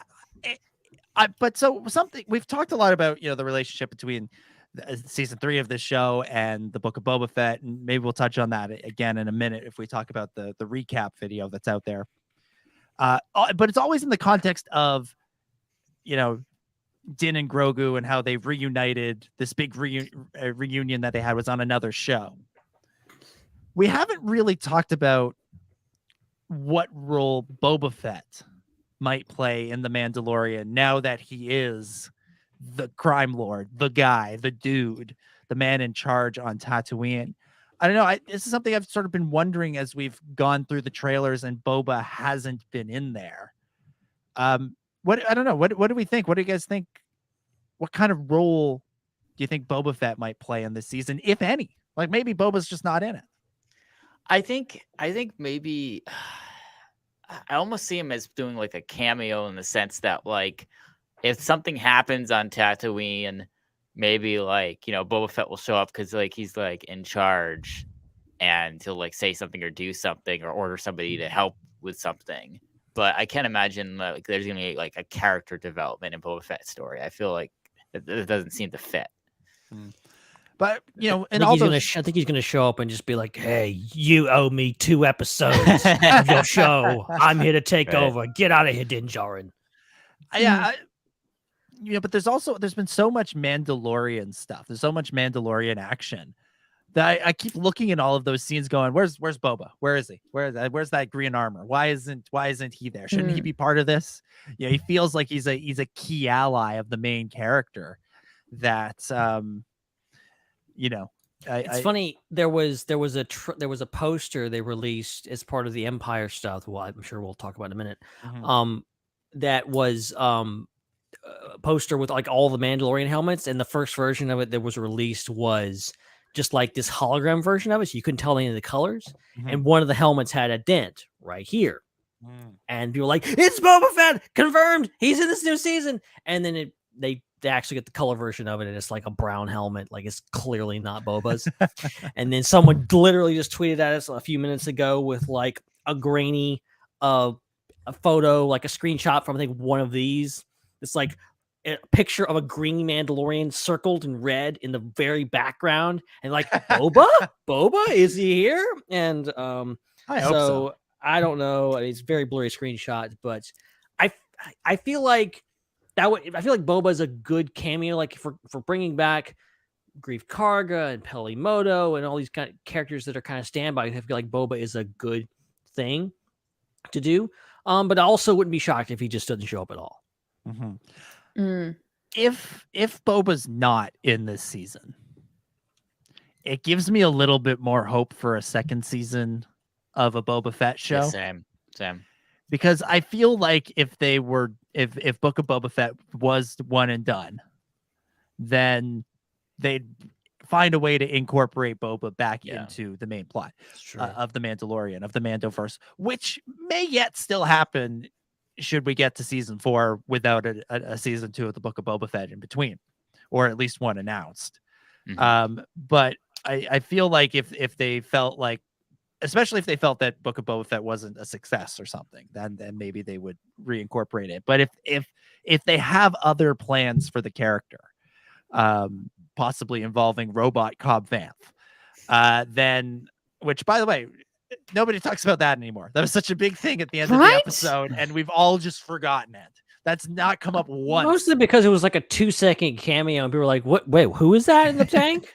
So bizarre. In all of this talk about Mando season 3, nobody mentions Cobb Vanth, Vanth refrigeration. But I feel like I feel like if there's a plan for more with Boba, then okay, we'll leave him off to the side. That's fine. I suspect he'll show up in the first episode just to like help, kind of smooth the transition from Book of Boba back into Mandalorian. But beyond that, I will say there's 2 reasons why I think this might be Mos Eisley we're looking at here. For one, we know we're going to see Pelimoto. We see the docking bays down below. This could be kind of establishing shot. Maybe not the Razor Crest, the other ship, the Naboo ship is just coming in for a landing. We just don't see it yet. Also, there's some major background mountains back there. We know for a fact that there's some big mountain ranges around Mos Eisley because Ben Kenobi and Luke Skywalker are standing on a mountain looking down on Mos Eisley. So that's thing. So I would bet this is Mos Eisley. But I mean, Boba Fett's like what? The king, the daimyo of Tatooine? Like he owns the whole entire planet. Come on now. He can be in Mos Eisley if he wants to. Yeah, of course he can. So just sort of quickly touch on the recap video, which is really good. If you haven't seen it, it's really, really good. They seamlessly incorporate the Book of Boba Fett in there. I'm sort of over this conversation, but I'll throw it out one more time in case anybody has anything new to say about it. How do you think the sort of covering major story points for the Mandalorian in the Book of Boba Fett is going to go over in season 3? How do we think it's going to be handled? What do you think the response might be to it?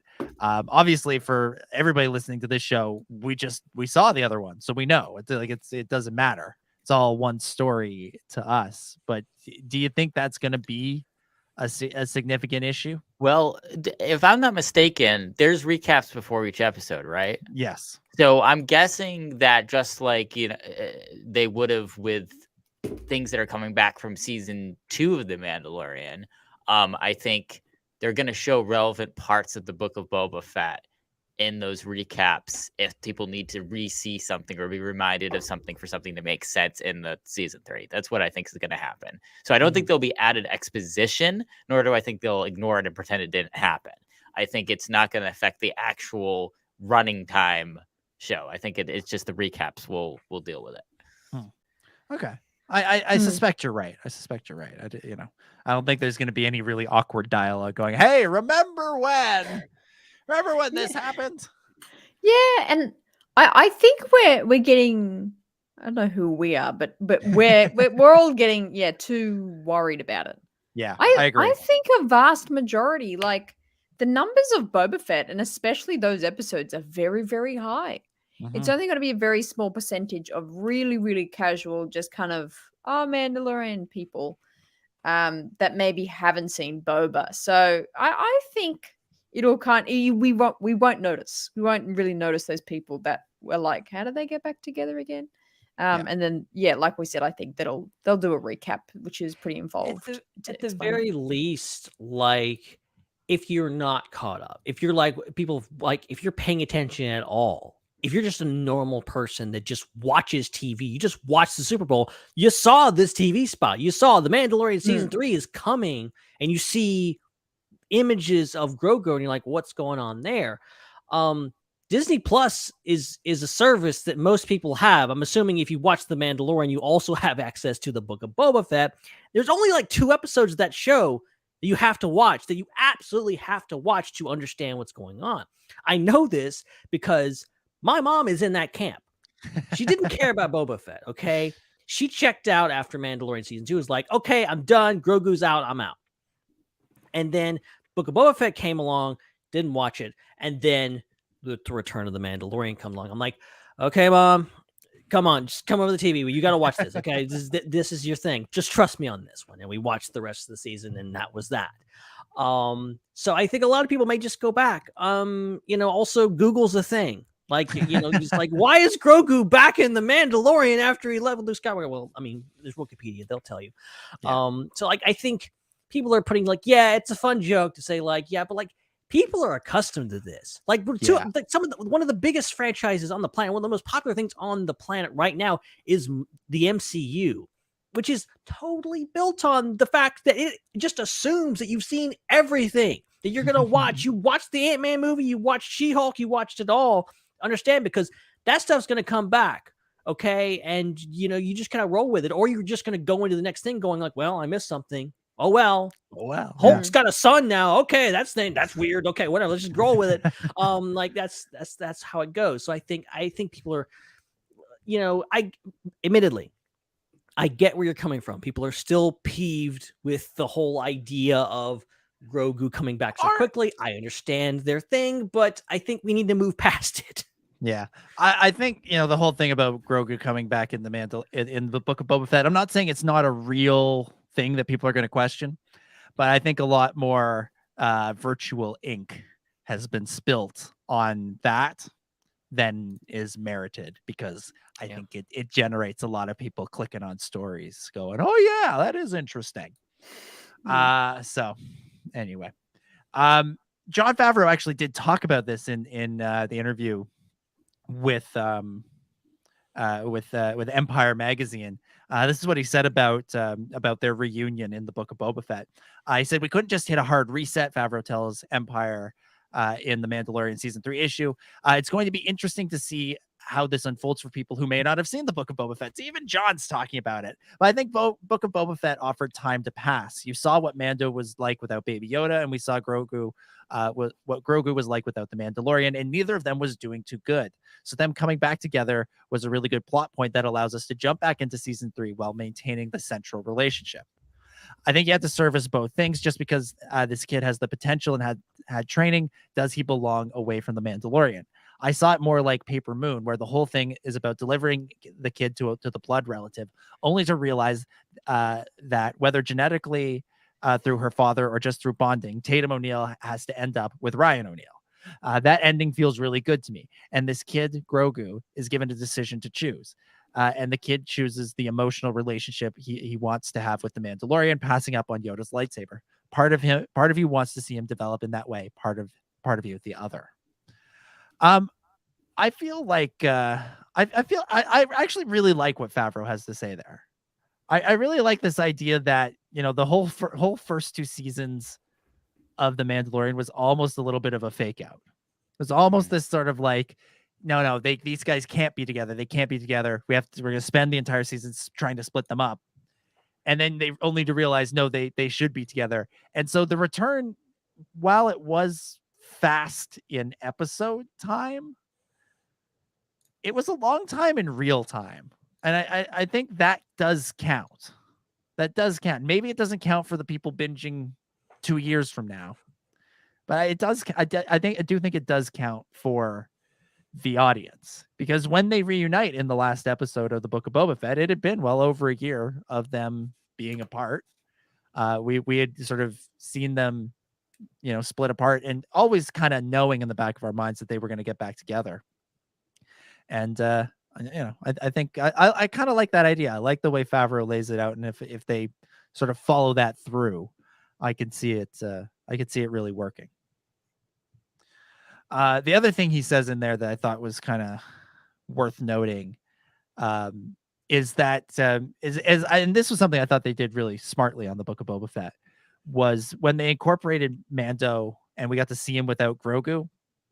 I feel like that allowed season 3 to hit the ground running in a way that I don't think it would have if Mando hadn't shown up in Book of Boba, because you would have needed to have seen him without Grogu a little bit. And I honestly thought that, a lot of season 3 would have been Mando kind of falling back to his old ways. And instead we got one episode of that. It's implied that that's what he was doing for 6 months or however long it had been. And then we're like, okay, now we can get back to him doing the main thing. And it does really seem like season 3 is going to hit the ground running. Yeah. Sticking with Empire magazine, got a sweet cover. Unmasked Din Djarin with the Darksaber. He's got Grogu in the pod, and unmasked Bo-Katan looming behind him. Very, very cool.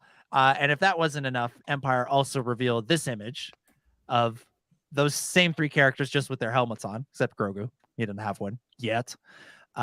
Standing out there somewhere. I don't actually. I was going to say in the desert, but maybe it's more on the beach. Who knows? What? No. It's the lake. It's the long lost lake. Where's the moon? Oh my God. You don't understand. They've been playing the long game with this lake. Yeah, sure. Sure. Also, got a new image of Bo-Katan, looking how she always does. Seems to be at the controls of some starship or another. I'm sorry. It still blows my mind that this character is now in live action. Yeah. It still does. And that helmet is probably one of my favorite helmet designs of any Mandalorian. It's just so good. And just that's perfect. Just amazing. Yeah. We talked when the second trailer came out, how little Bo was in that. I feel like they've been making up for that of late. She's been much more prominent in everything else that's come out since, whether it's been, magazine stuff like this or the TV spots or the recap. I feel like there's always a new shot or two of Bo-Katan, not really giving anything away, not really sort of telling us a whole lot about what she'll be doing in the season, but it's clear that her presence is going to be felt in a major, major way. Also, there's some shots in the trailers of the Mandalorian fighter going through the canyon being chased by TIE interceptors, where the trailer makes you think, oh, this is Din Djarin at the wheel. No, I think this is what we're saying. I think this is Bo-Katan at the wheel. Wow. Piecing it together. That's why they call him the Star Wars guy. Not just a hat rack, my friend. Yeah. Also revealed by Empire. This is quite interesting. Grogu, it's concept art. Grogu chasing a bunch of little mini crabs around. He's about to murder some crabs. Yeah. These crabs are having their Godzilla moment. This is the worst day ever. Apocalypse. It was frogs in season 1, frog eggs in season 2, frogs again in the Book of Boba Fett. Now Grogu seems to be set his eyes on some crabs. He wants some crab cakes. He's gonna chow down on some crustaceans this season, as opposed to amphibians. Shake it up a little bit. I'm fascinated. Let's hope he doesn't have a shellfish allergy. That's gonna go Imagine real if bad. that's how he goes. Yeah. Well, and let's hope he shares what he finds, Ben. Otherwise, he would be a little shellfish. Oh. Wow. I'm so sorry. You should be. I wonder if we're gonna get another really esoteric Grogu episode like we did in season 2 with Frog Lady and the eggs and the ice planet and the spiders and all that sort of thing. I feel like Favreau would be a little scared off about this after the genuine legitimate controversy that episode caused, like people acting like they're a crime against humanity had been like, Grogu ate someone's eggs, they ate her babies, oh my god, he's the villain now. Honestly, I feel like Favreau is the type who would double down. I feel like there's definite, because there was a negative response to that episode, there's definitely going to be another episode like that. You know Filoni's in his ear going like, Do it again. I'll give you a George Lucas signed hockey puck if you do it again. Come on, come on. I just brace yourselves. There's gonna be a weird Grogu episode. I can feel it in my bones. I mean, there's always every season of Mandalorian has at least one controversial episode. There's one like weird controversial episode. So what was the season one? I guess it would be the Jawa Looney Tunes sequence. I mean, yeah, maybe that or just the existence of Toro Calican. No, yeah, the gunslinger is definitely that's the controversial one. That's the one. It's just like, my God, what is going on with this episode? Yeah, interesting one. Although that's an episode that in hindsight, it's pretty important. It's kind of laid the groundwork for all the Tusken Raider stuff. That's we right. would go on to see. They pissed me off when they killed Ming-Na Wen, but they righted that wrong. So it's a good episode in my opinion. Yeah, Robot guts, exactly. All right. Got another poster. That's the other thing, another reveal. 4 Mandos in front of an orange sky looking down. It's pretty cool. Look, I hope this is like an indication of something because that's the conversation I want. Armor versus Bo-Katan. That's the pair up that I want. I just hope there's actually an orange sky. Otherwise, Favreau. I'll have words for Favreau. What are they looking at? Grogu. They're just all looking down at him. Like, come on, do something. I mean, I don't see the dark saber in the shot. So clearly, Grogu took the dark saber. Yeah, Grogu won the dark saber in combat, and now is having to become king of Mandalore. Season 3 exclusive. Like, who's gonna fight him? Who's gonna fight him for the throne? Someone would. Someone would. If Bo-Katan would. Bo-Katan would. I will fight a child for this. Yeah. Exactly. John Favreau wasn't the only one interviewed by Empire Magazine. Dave Filoni also gave some quotes to the publication. And he talked a little bit about how the Clone Wars influences his storytelling. This is what he said, quote, "There's a big question at the end of season 2 of what will Mando do next? Is that relationship over? In life, things don't always come to a perfect ending," Filoni tells Empire in a major new interview alongside Mandalorian co-creator blah, blah, blah. Quote, "I think things can continue on and your adventure continues every day. I used to think about it with the Clone Wars all the time. When is the battle over? When is that struggle over? Because it culminates in Revenge of the Sith, but that can't be the ending for the show. And even if that's the ending of that era, that took a while to figure out. I think in some ways you want each season to have a feeling of an ending, but in a lot of what I've done, I don't like hard endings. I like reading books in a series and then thinking, oh, there's another book and this is going to keep going. It's always sad for me when an adventure ends and the characters are seemingly done with their journey. So I think there's a little bit of hope that something can continue." I think Dave just intends to just tell stories right up until The Force Awakens and then pick up after The Rise of Skywalker is what it sounds like from that quote. It's just kind of like, just keep going. Just keep telling stories. But I agree. I don't love nothing is more stressful to me than a series finale of a TV show. Well, no, many things are more stressful to me than a series finale of a TV show, but nothing in TV is more stressful. Well, no, some things in TV are more stressful, but I find series finales very stressful. Stop lying, Dom. Stop lying to us. Dom's lying corner is what we're going to have next week. I'm just going to tell lies to you while you'll figure it out. It is something to think about in regards to we've had so many definitive endings in Star Wars. And I think, you go back to Return of the Jedi. I'm just like, oh, it's this perfect ending, fairy tale ending. It's not the end. It kept going after that. And then we saw The Rise of Skywalker. We're watching that movie going like, yeah, it's kind of bookends it, but we know that's not the end. The characters keep going and, it's an ongoing galaxy.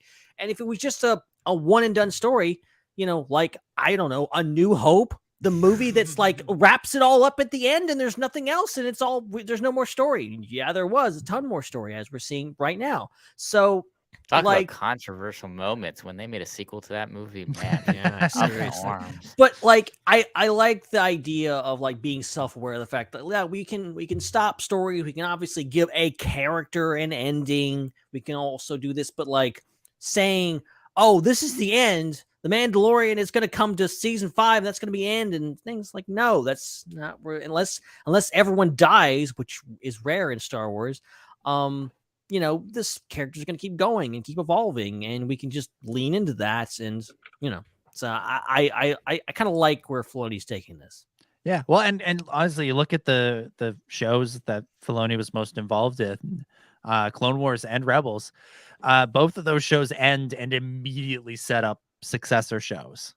Like the epilogues of both of those shows are, just scream there's more story to be told here. Just because this chapter's over doesn't mean the whole story is done.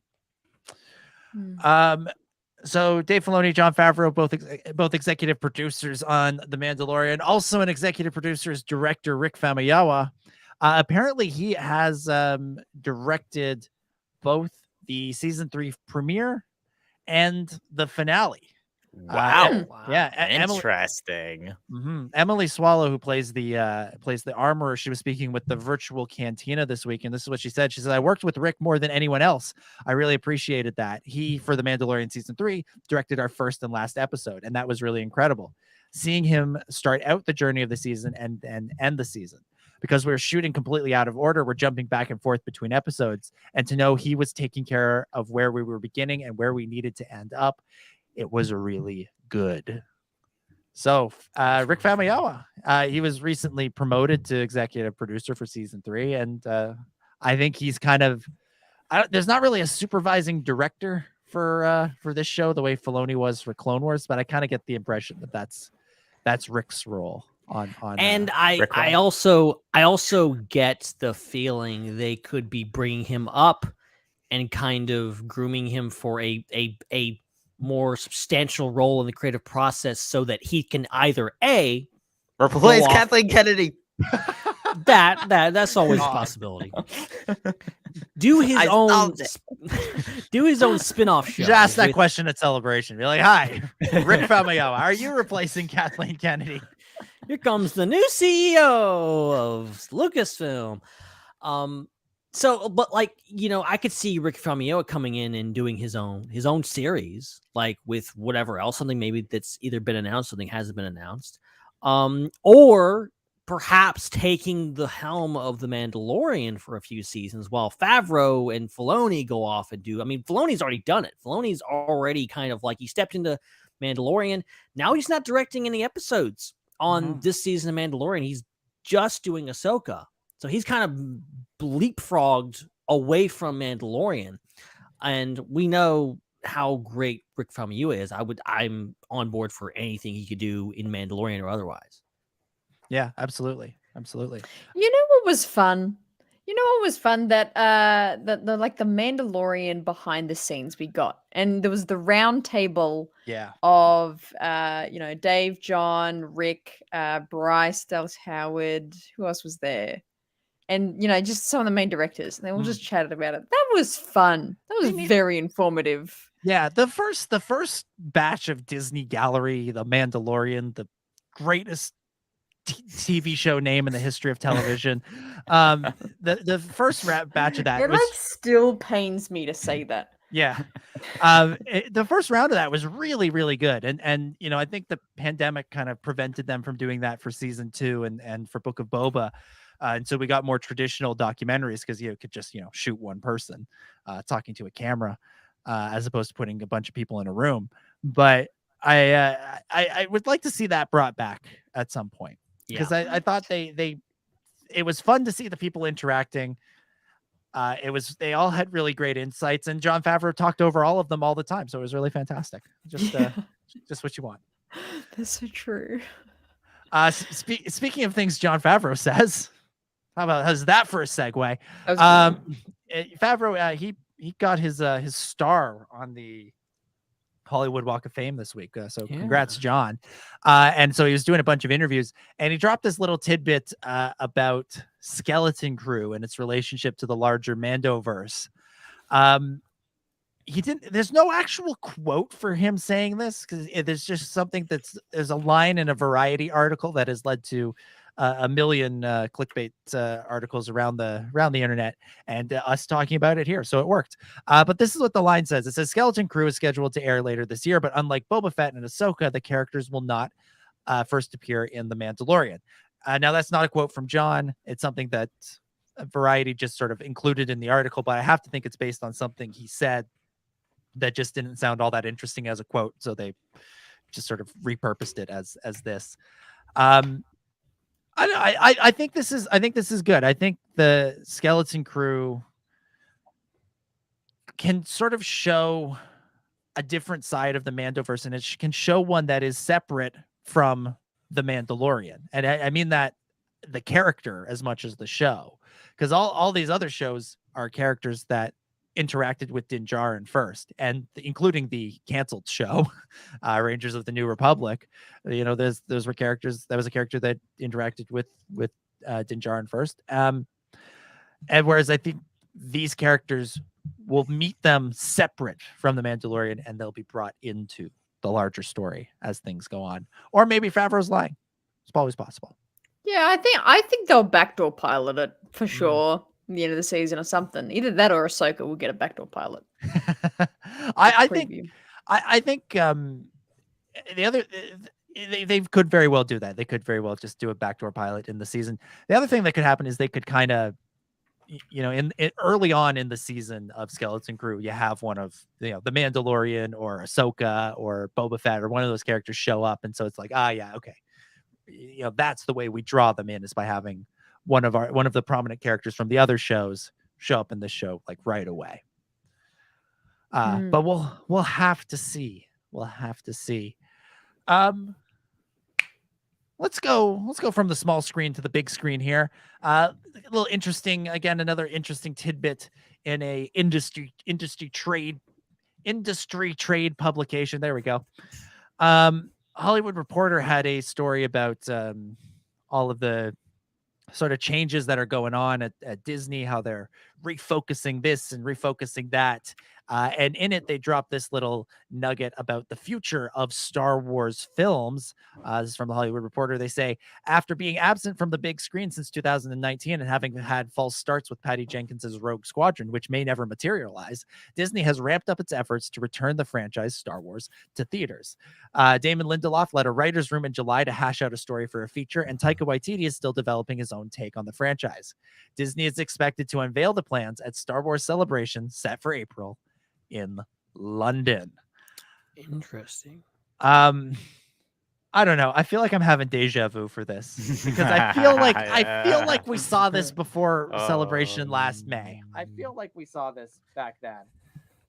That's what worries me about this, is they're getting everyone hyped up. They're saying this stuff, and people are not going to remember. This didn't come from Lucasfilm, okay? It came from a very reliable source, but it is in no way confirmed, as literally every article on the internet will call it.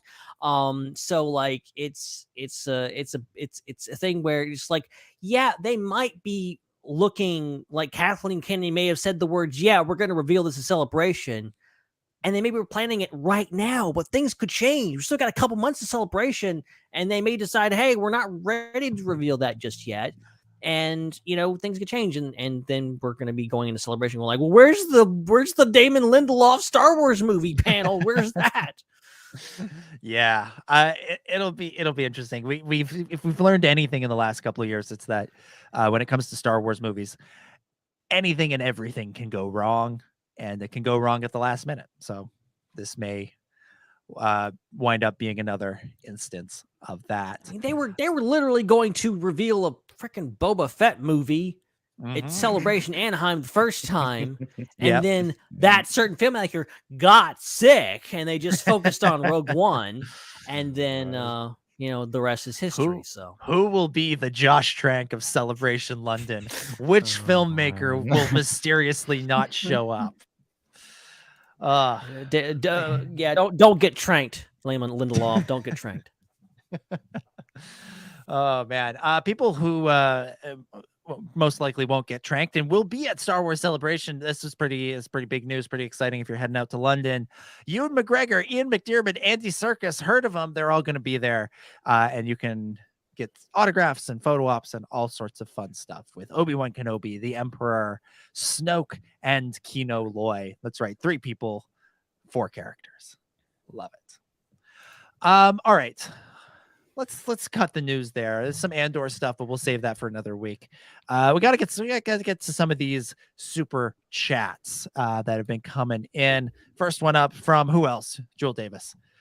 Joel says, I find it funny that people love The Mandalorian in the big picture, but when the series is going, it seems there's more negative discourse overall. Really? I don't know. I didn't feel that. I don't feel that either.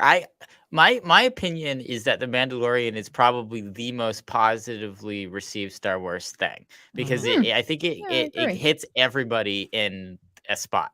Like, I think that, Bad Batch, is too like cartoony at points for some people, and Andor is too dramatic and not Star Wars-y enough for some people sometimes. And, people I think had quality issues with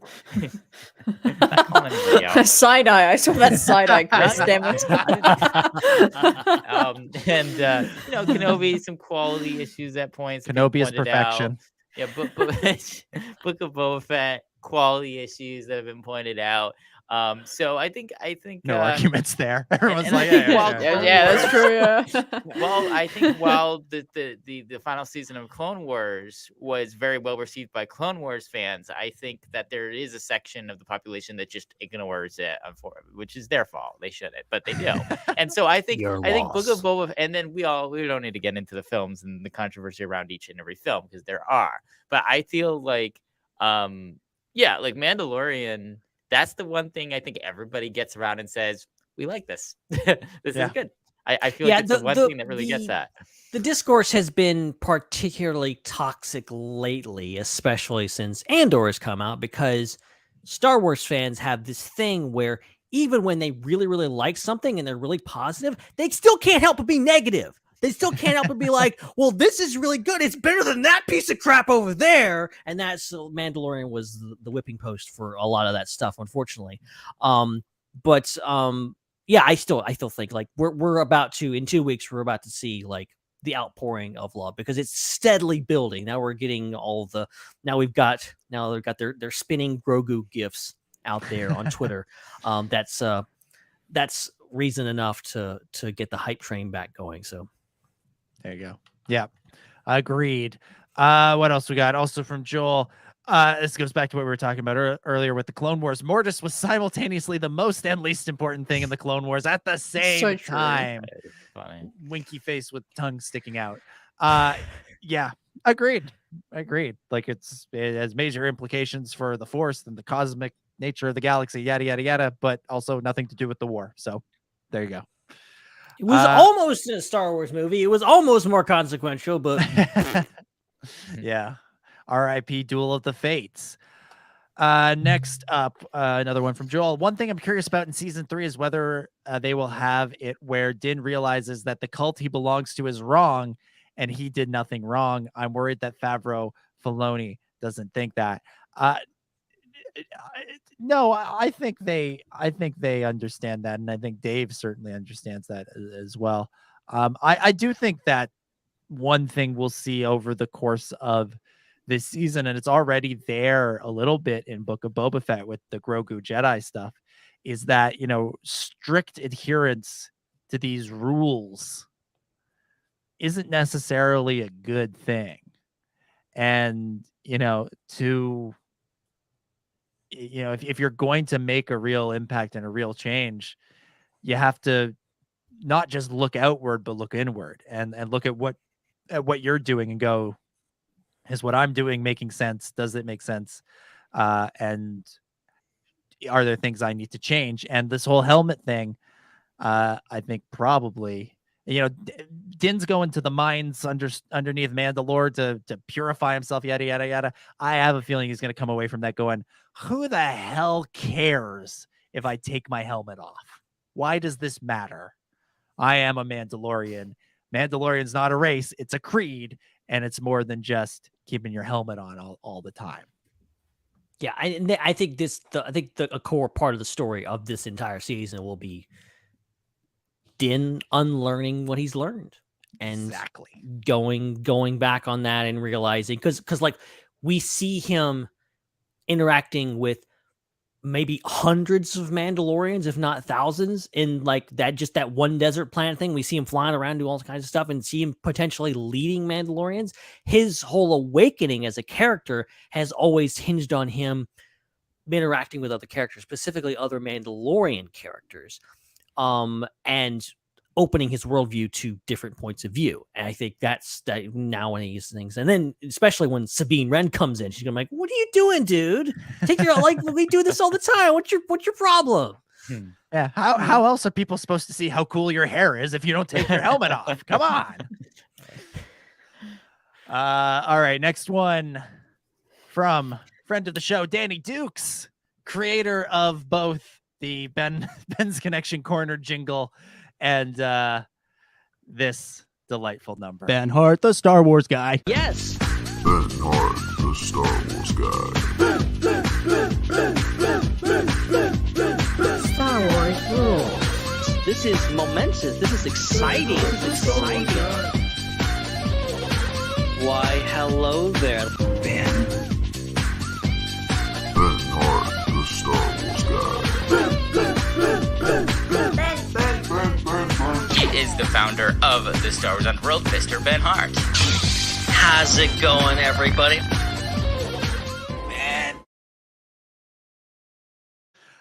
Any excuse. You've added new photos.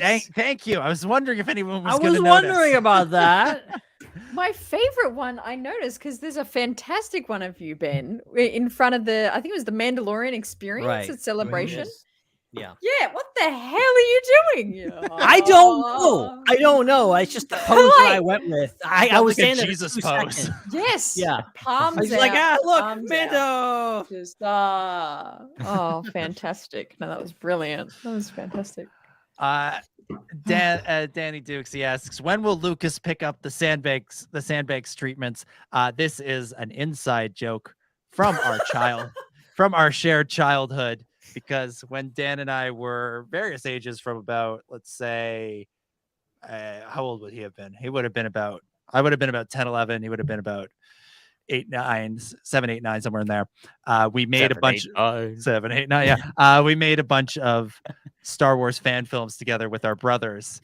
And they were shot in and around Sandbanks Provincial Park in Ontario. And they're something else.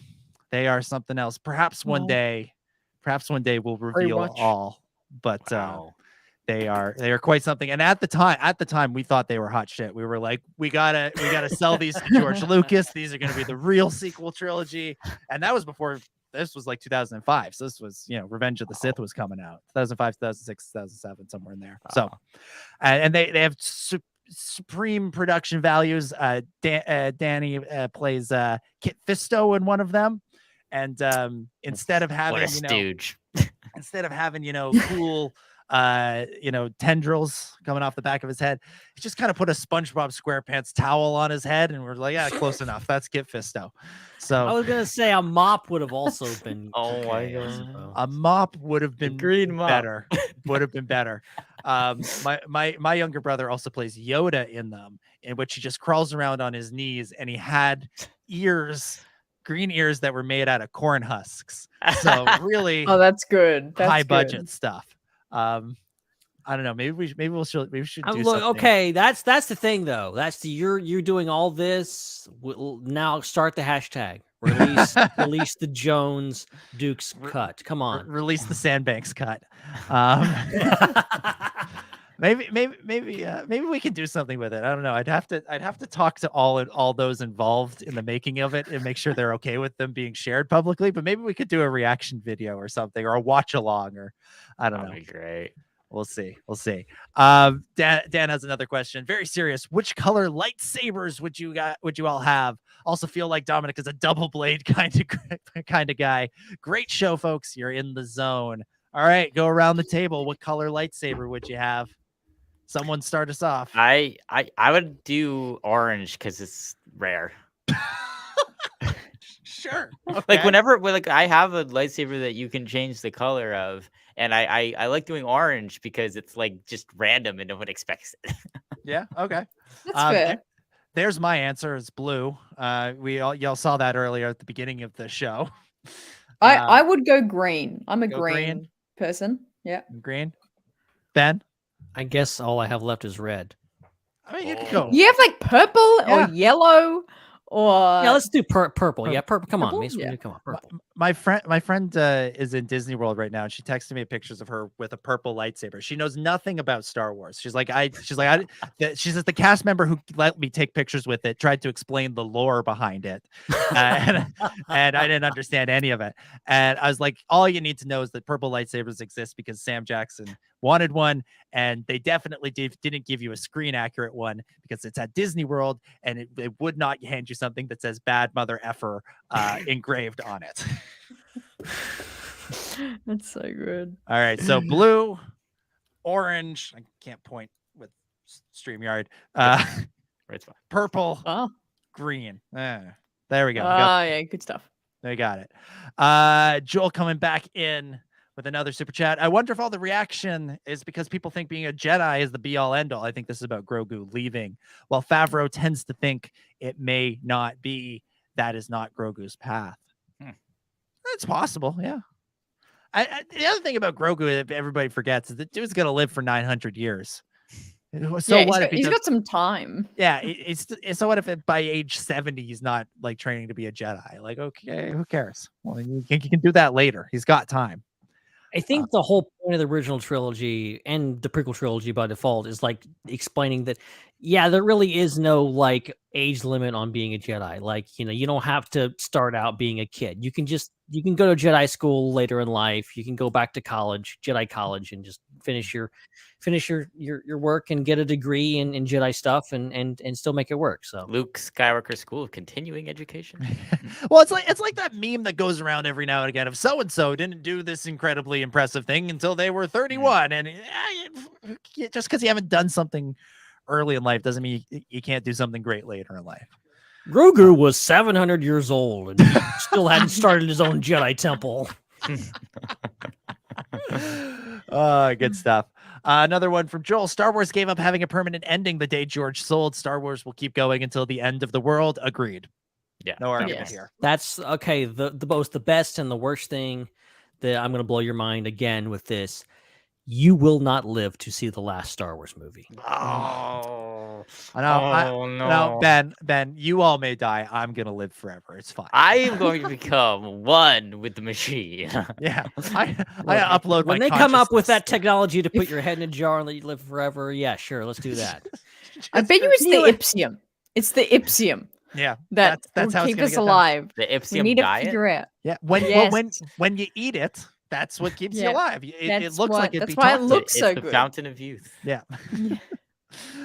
Another one from Duke's second silly question. Are we into a Windu return in these new shows? I hoped and half expected to see a disheveled Windu cantina reveal in Boba/Mando. I will forever say that Boba Fett has to be the one to kill Mace Windu to get revenge to avenge his father's death. There's no satisfying ending to that other than that, and that's why it is so great that we didn't actually see him breathe his last breath. We just saw him fall. That's the perfect plot for Book of Boba Fett season 2. Yeah, but he didn't expire on camera. Like, Sam Jackson does not have an expiration date. That part is true. Palpatine and many other characters have had more definitive deaths than good old Mace Windu. So robot stomach. That's what he could have. Being sewn back together from pieces. I was almost convinced for Book of Boba Fett season 1. I was almost convinced. And when it didn't happen, I went back to being convinced it's not going to happen. They would have done it then. Yeah, it would have happened then. No, that's pretty intense. I think they would have to kind of ease us into that one. I'd have to foreshadow it for a while. But that there would have been like some sort of foreshadowing or some sort of tease in season 1. Maybe we just haven't noticed it. Maybe. Who knows? You never know. Stranger things have happened. And finally, from Joel, I do think Disney Lucasfilm do want a movie sooner rather than later, especially now that Iger is back in power. Reveal, of course, still pending. You know, if you want to make a movie, you should just get a camera and start filming some actors. It's kind of, important. And look, hey Bob, I got something that's groundbreaking for you. It's groundbreaking. If you want a movie, you gotta get a camera and you film some actors. Isn't this crazy, Bob? I mean, just call it Star Wars this or that. Put it in theaters. You'll make $1 billion.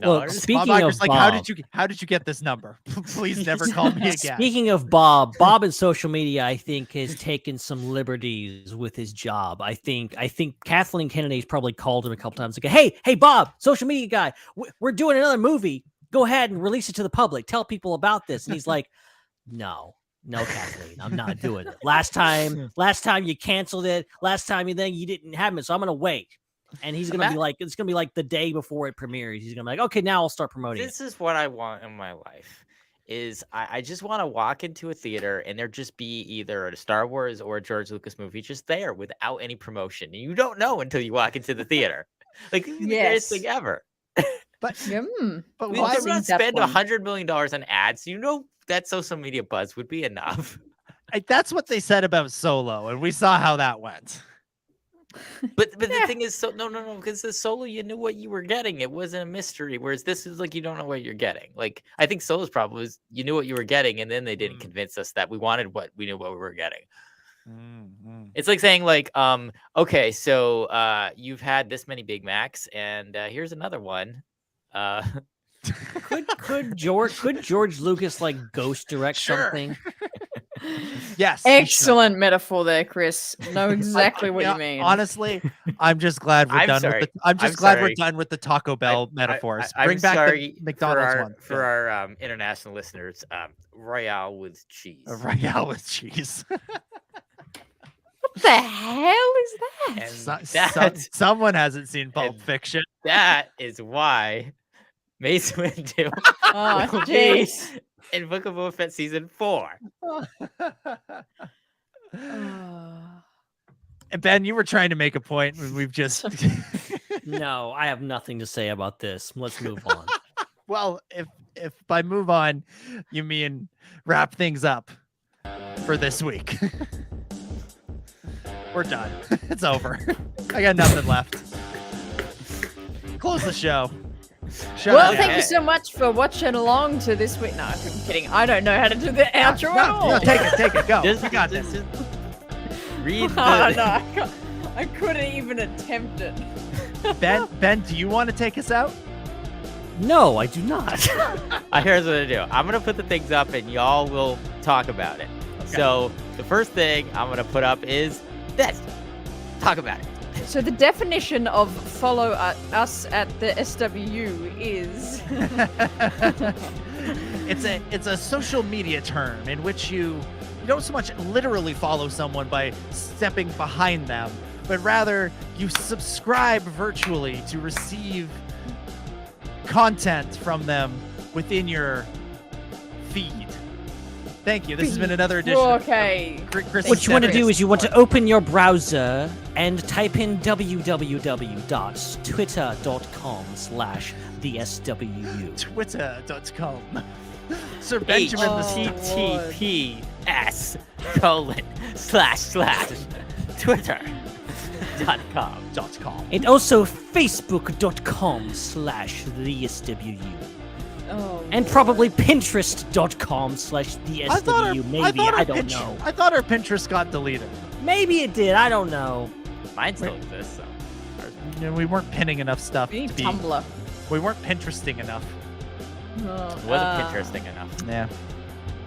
Punch that subscribe button for more if you enjoy the content here at the SWU, and if you want to see more of the great channels involved here, like the Ion Cannon, the Ion Cannon.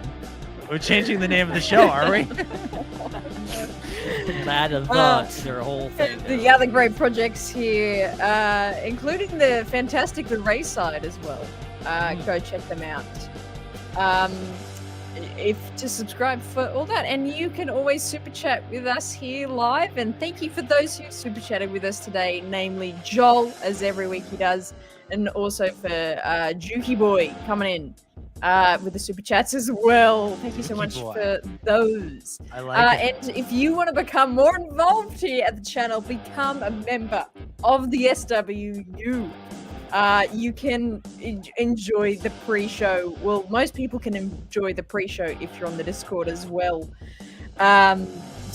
And if you want to be at the Discord, join the Discord for all the extra fun that is back there, like the pre-show and all the great community that happens over there. For a second, I thought you were going to say, if you want to be at the disco, join the Discord. I'm like, what? I should have done. What are we?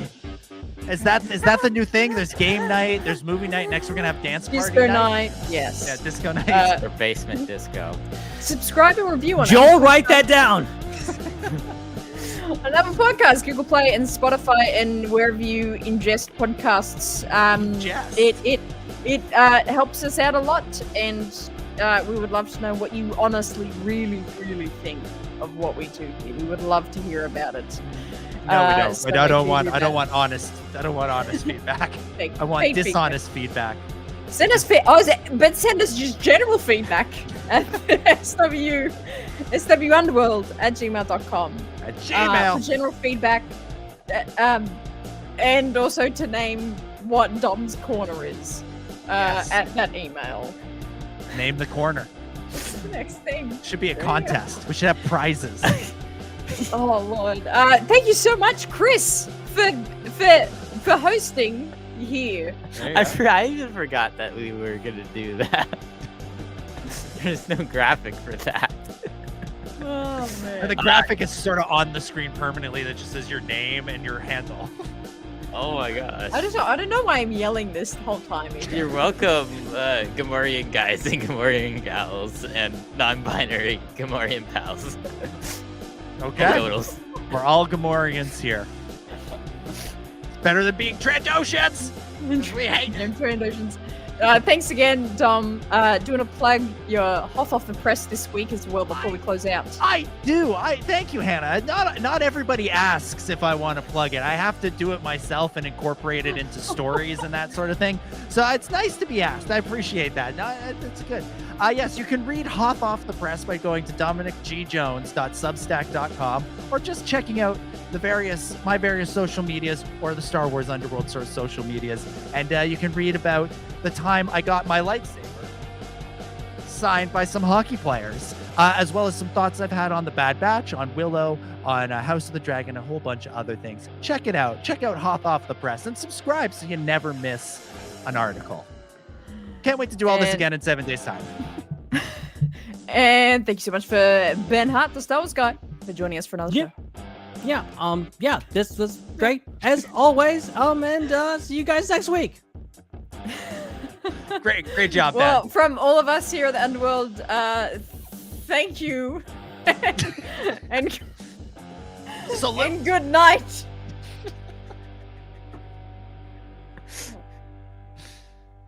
Thanks for all the goober fish. It's a wrap.